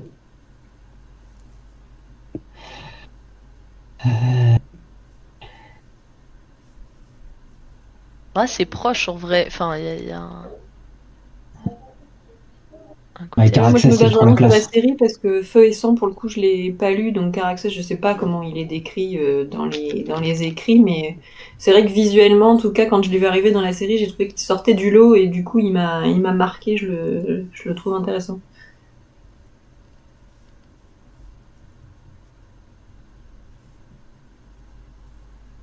Enchaîne sur la réponse. Alors, Ou il y a attends, quelqu'un le d'autre chat qui a répond. dit. Bah, le chat est aussi d'accord sur Caraxès. Vas-y, Chris. Ouais, dans l'ensemble, Gérard Martin, c'est comme les épées, hein, c'est-à-dire il met là il y a une grosse épée, bah là il y a un dragon, voilà, point. Tu fais ce que tu veux avec. Donc charge au créateur de House of the Dragon de s'être un peu creusé la tête pour donner une identité différente à tous les dragons et notamment ne pas retomber justement sur les représentations de Drogon. Alors j'aime beaucoup l'image de Simonetti, hein, mais son dragon il est joli, mais il a un peu dragon sur 20 quoi. Donc je trouve que le côté on va aller chercher différents designs en se basant sur différentes typologies de squelettes dans House of the Dragon, c'est super intéressant. Et en l'occurrence, je trouve que Caraxès il est marrant, ouais, avec son espèce de grand cou là. Il y a le côté tu vois le serpent quoi. Et du coup je trouve que c'est marrant, ça matche bien avec on va dire ce qui aurait pu être le personnage de Daemon s'il n'avait pas été un peu maltraité notamment en saison 2. mais voilà, je trouvais qu'il y avait l'idée en tout cas de faire des couples. Tu sais, c'est un peu comme quand on dit, je sais pas si vous voyez l'image, mais Les chiens vraiment ressemblent à leur maître. les chiens ressemblent à leur maître, oui, exactement, avec L'info des 101 Dalmatiens. la séquence des 101 Dalmatiens, là, et ben voilà, c'est exactement ça, et je trouve que c'est marrant d'avoir fait ce choix-là, et c'est plutôt malin, parce que du coup, on arrive en tout cas, on voit le dragon, on arrive à peu près à l'associer au bon personnage, quand bien C'est même c'est- certains sont là très fugacement, comme Feu du Soleil, qu'on a en bas à gauche. c'est vrai qu'avec ce coup, il y a un côté Diplodocus avec des dents. Là. Le dragon est-il un sauropode comme un autre? Alors, les trois animaux en tête, mais en gros, globalement, les dragons de Wives of the Dragon, ils sont basés sur trois types de crânes. Et notamment, c'est un crâne de chien pour Caraxès. Mais je sais plus ce que c'est les deux autres. Donc, je serais bien normal de vous en dire plus, mais c'est une info qui peut se retrouver. Vous pourrez notamment la retrouver dans le livre Game of Thrones, les coulisses de House of the Dragon, que Quintus a remporté tout à l'heure au tirage au sort. Et Mais le qu'est-ce qu'on est tirage au fort sort en est transition dans la garde de nuit!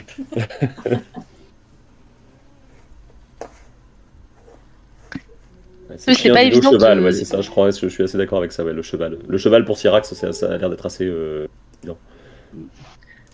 Alors on va passer sans transition au tout dernier thème du soir, avec les meilleures manières de représenter le coup de la magie. C'était ce dont on venait de parler juste avant sur la table ronde d'avant. Alors, on attaque directement par le coup de la magie chez Tolkien. Quelle est la meilleure représentation du coup de la magie? La tomate cerise, effectivement, c'est vraiment. Moi, je pars là-dessus tout de suite. C'est pour la vanne, oubliez-le.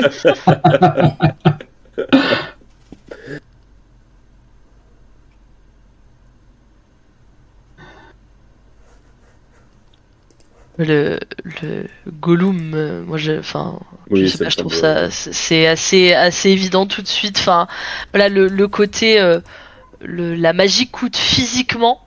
C'est toujours très parlant quand on parle d'image de représenter quelque chose de manière physique. Donc, je, Bah, il y a moi, je Gollum, dirais Gollum. Ouais, Les Nazgûl, c'est pas mal aussi, mais quand même, c'est ce que j'allais dire, ouais, c'est une bonne idée aussi, ouais. disons que les Nazgûl, quelque part, bon, effectivement, il y a un coup, mais enfin, ils sont puissants, ils sont. C'est pas des êtres en faiblesse. Gollum, ça l'a mis plus bactère, cet anneau, ça l'a isolé, je trouve que c'est lui qui paye le plus grand coup. Donc, ouais, Gollum. Mais en même temps, les Nazgûl, il y a un côté, c'est vraiment tu représentes la corruption, quoi. Les gens sont prêts à ne plus avoir de physicalité. Ça, quoi. Mm. Donc, Gollum, il l'a subi un peu la corruption, alors que les autres l'acceptent finalement, tu vois. Il y a un truc un peu comme ça, je trouve. C'est vrai. Et du coup, c'est Et pire oui, de la la subir. Et en même temps, Morgoth, c'est pas une mauvaise image non plus, parce que dans le genre mec qui est ostracisé et qui finit par devenir un méchant, c'est pas mal non plus, quoi. Mais Tout ça parce qu'il voulait chanter sur un autre ton. c'est ça. C'est parce qu'il chantait pas bien, franchement. Mais oui, j'avais choisi Gollum parce que je trouve que cette image-là, justement, elle représente bien à la fois comment il est tout maintenant. Enfin, il fait décharné dans son attitude, là, sa posture, vraiment, on sent le désespoir d'avoir. Je crois que cette illustration-là, elle est dans le Hobbit que je montrais tout à l'heure de Ian McKellen quand justement Bilbo vient de s'enfuir avec l'anneau. Enfin, en tout cas, il se rend compte qu'il l'a perdu et qu'on voit qu'il est complètement. On voit même le petit cri qui sort de sa bouche.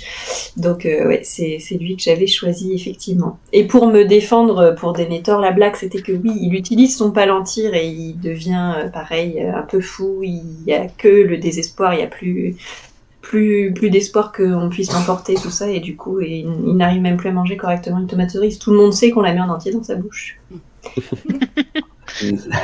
C'est parfaitement vrai. Je me suis toujours demandé pourquoi il a mangé comme ça. Mais je l'avais jamais formulé. Mais ouais, j'avais quelqu'un dans le chat qui a souligné que les Nazgûl dans la version de Bakshi étaient assez représentatifs. Ils ont une espèce de démarche traînante, comme s'ils étaient enchaînés et tout. Et c'est vrai que moi, ça m'avait un peu terrifié quand j'avais vu ça ado. Il faudrait vraiment que je le revoie parce que je m'en rappelle Alors, plus du tout. je dirais pas que tout est bien dans le film, mais la séquence avec les Nazgûl, le fait que ce soit de la rotoscopie et tout, donc la rotoscopie, si vous connaissez pas, c'est la technique qui vise à... on prend des mouvements filmés et on les décalque pour faire la partie animation. Et du coup, ça met une ambiance assez chelou et ces séquences-là sont plutôt réussies. Alors, on passe chez Harry Potter. Allez. Le coup de la magie. Pardon, c'était Ron qui me fait rire. Enfin, moi, aucune hésitation, quoi. Le morceau d'âme de Voldemort, c'est vraiment toute la symbolique du coup d'une mauvaise magie noire qui arrive en fin de saga et qui te percute. Je trouve que, enfin, pour moi, c'est ça, quoi, le plus représentatif. Ouais, pareil. Alors bah, ça c'est un truc. Très très mal à l'aise. Ouais, c'est un truc très film pour le coup, mais je trouve que philosophiquement, le conte des trois frères, c'est vraiment le truc qui représente le plus aussi dans l'ensemble. Donc, moi, je tiens quand même à dire que j'aime beaucoup le jeu de mots avec le chemin de traverse. Bravo. Alors pour créditer c'est Marjolaine qui a eu cette idée du coup de la magie, parce qu'effectivement la magie ça coûte cher. donc c'est pour ça, c'est une idée de Marjolaine, hein, pour rendre à César. Hier soir en live, quand elles nous ont fait la visite du parc, elle nous a donné le prix de la baguette et effectivement $90 la baguette, ça pique un peu. Hein. Ouais. La magie a un coût. Alors la baguette qui permet de faire de la lumière dans les vitrines, hein, mais bon, $90.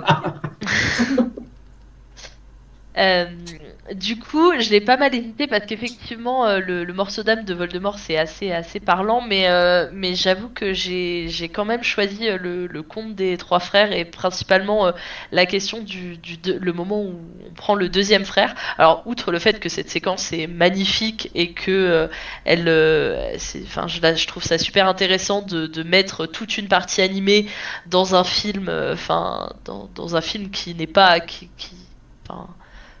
pour lequel c'est pas l'habitude en tout cas de mettre des passages animés, etc. C'est super intéressant, et puis cette animation est très très belle avec ses jeux d'ombre, etc. Enfin, très très joli.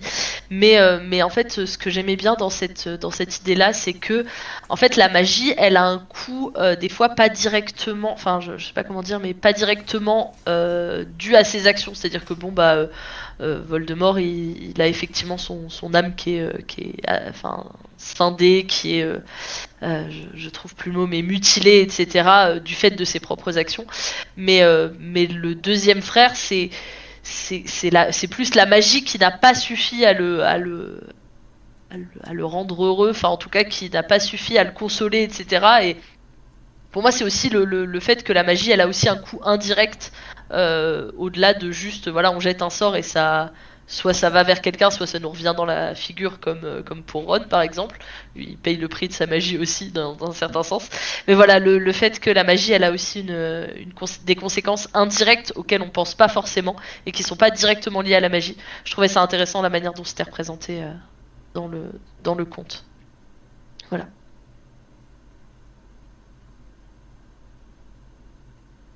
Je crois qu'il y a un débat dans le chat sur le prix d'une année à Poudlard par rapport au coût de la magie, mais...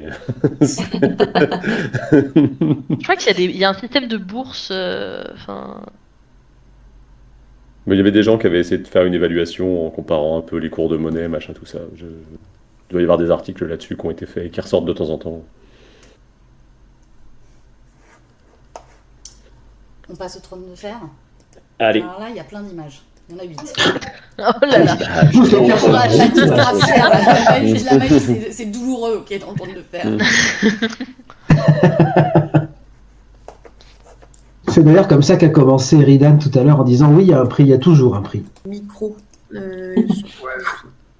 Après, si c'est pas Ça y est, ouais. Franchement, Harry Potter, c'est des millions, là, c'est le cauchemar. Hein. C'est vrai. Il n'y a pas de... Ok. Aucun d'entre nous peut faire le test de micro, je crois.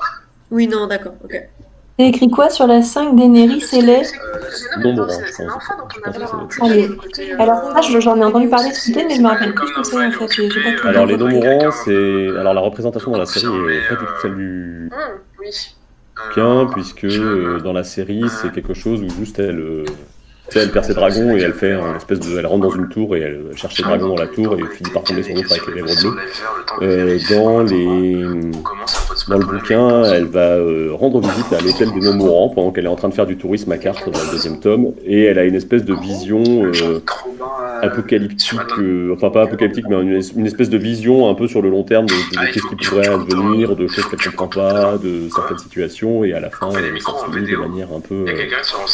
tu sais même pas quelle est la limite quelle est la frontière entre la réalité et le rêve dans cette séquence-là, et les non-mourants ont un peu envie de la garder avec elle, on va dire ça comme ça. avec eux, pardon.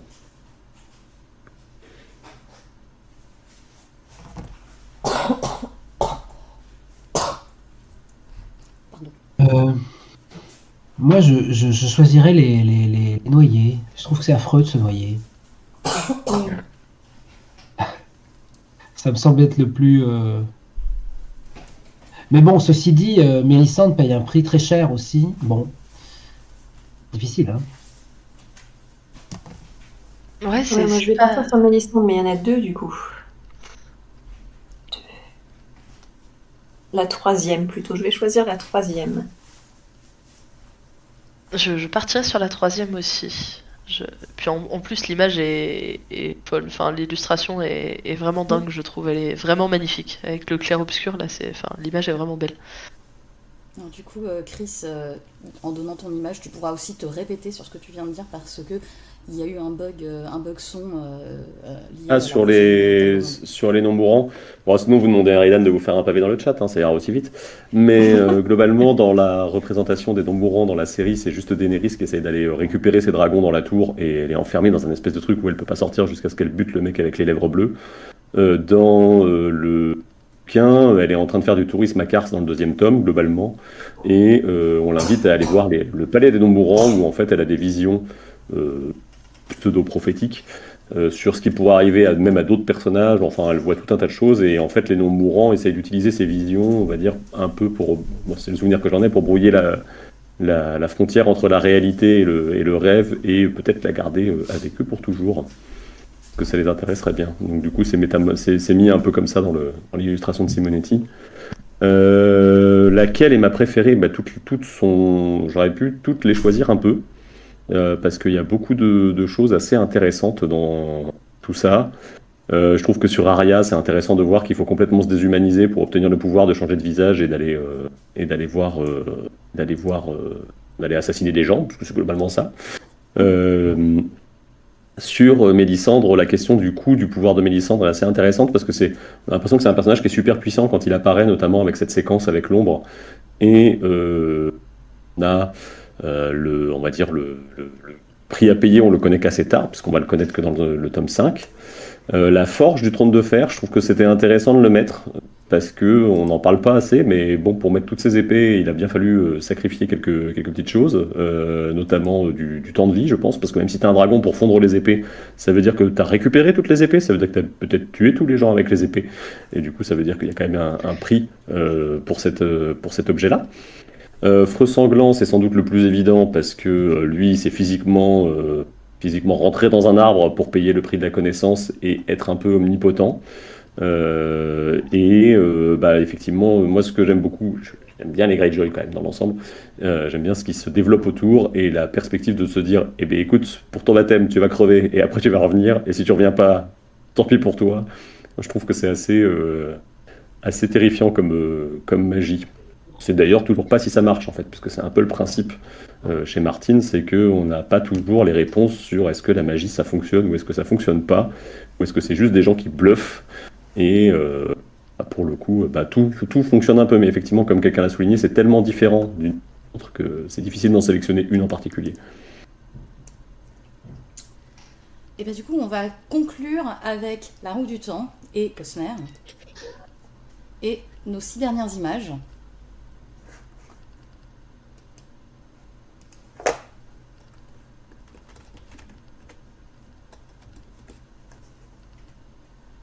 La 4 avec les doigts là qui ont l'air de partir un peu en fumée ou je sais pas quoi. Ouais, j'ai un peu envie de partir là-dessus aussi, ouais.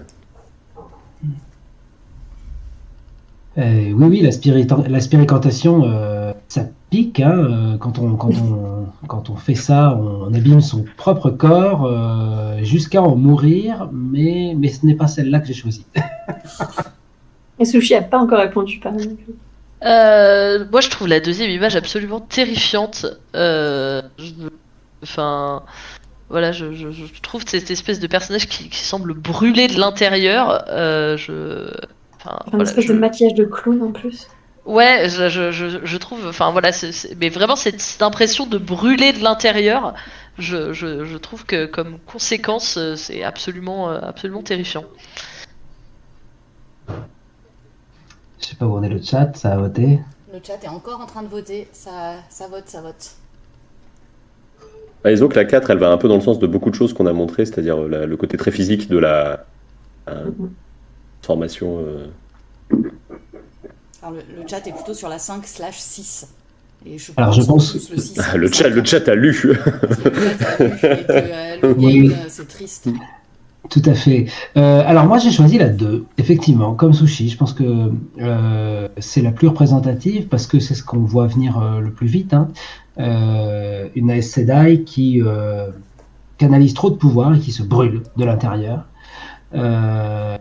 qui soit brûle sa capacité à canaliser et qui donc en fait perd tout sens à la vie, soit meurt carrément brûlé. Et donc c'est peut-être le coup le plus immédiat, le plus frappant. J'ai choisi celle-là. Mais en fait, effectivement, toutes les images qu'on venait, la première, ça vient de Warbreaker, ça n'a pas l'air très douloureux comme ça, mais quand un souffle, on n'en a qu'un, mieux vaut ne pas le perdre. Le coût est assez élevé. Évidemment, quand on en a plusieurs, c'est différent. Et Amon Valda, ça, c'est pas le coup pour lui, c'est le coup pour les Aes Sedai qu'il tue pour récupérer les anneaux. Et il en fait toute une petite collection, il les brûle, il les maltraite, enfin c'est les Aes Sedai, hein. Puis après les anneaux, il les accroche à sa ceinture dans la série, c'est assez affreux. Pour la spiricantation, donc j'en ai parlé. Raoden, c'est sur Elantris. Là, le pauvre Raoden, c'est le tout début, hein, donc c'est pas vraiment un spoil. La magie lui tombe dessus. D'un coup, son corps s'abîme, devient presque mort. Les blessures ne guérissent plus. Et les souffrances sont affreuses, elles se cumulent. En fait, comme plus rien ne guérit, si tu te coupes un bout de doigt, eh bien, t'es blessé sans cesse.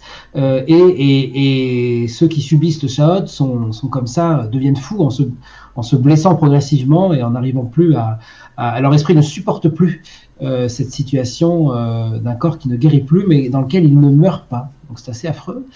Et évidemment, la 6e est très forte aussi, j'aurais pu la choisir, hein, c'est la folie des hommes quand ils canalisent, et donc cette ombre qui chuchote à l'oreille de Logan Ablar, ici joué dans la série par Alvaro Morte. Donc voilà, toutes les images se tiennent. Et bien du coup, je pense que voilà, on a conclu. Et je tiens vraiment à vous remercier d'avoir joué le jeu parce que c'était pas facile de préparer toutes ces images, de les intégrer comme il fallait, parfois un peu au forceps, je l'avoue, pour nos univers. Donc merci d'avoir fait fonctionner vos cerveaux. Merci au chat de nous avoir suivis nombreux. Félicitations aux vainqueurs des différents lots. Je vais vous rappeler l'indice du mot croisé pour que vous puissiez encore remporter d'autres lots. Donc l'indice, c'est le numéro 6 et c'est le sortilège préféré d'Harry. Je vous rappelle également que vous pouvez, lorsque vous partagez une story en taguant les 4 associations avec un compte public sur Instagram, remporter d'autres lots, donc faites-le et parlez de manière très large du Fandival tout autour de vous. On en a besoin pour que le Fandival puisse vivre une belle vie tous les ans. Donc allez-y, on espère que vous direz du bien du Fandival autour de vous. Et enfin, je vous annonce la prochaine session parce que il va falloir rester sur cette chaîne-là. C'est sur la chaîne de la garde de nuit. Donc, comme c'est encore moi qui host et qu'il faut qu'on fasse une mini-pause technique, je vais lancer un petit un petit visuel d'attente là tout de suite maintenant qui va être un tout petit peu plus long parce qu'il va falloir faire une micro-pause quand même. Nous avons des besoins naturels, notamment Kelly Brian et moi qui participons à la remise du prix Fandival là tout de suite maintenant. Mais en tout cas, restez là, comme ça vous saurez qui sont les lauréats du prix international et du prix francophone. Et surtout, restez là parce qu'en plus, on a des invités surprises pour cette remise. Et vraiment, c'est trop cool. Accessoirement, annonces on va à faire, encore des je crois. lots à vous faire gagner. Donc vraiment, restez, ça vaut le coup. Et merci à toi, Nympha, d'avoir animé cette Exactement, oui. dernière séquence de la journée. Merci, Nympha. Avec Merci. plaisir. Merci. Et des bisous à tous. On passe en scène d'attente. Ciao. Ciao. Salut.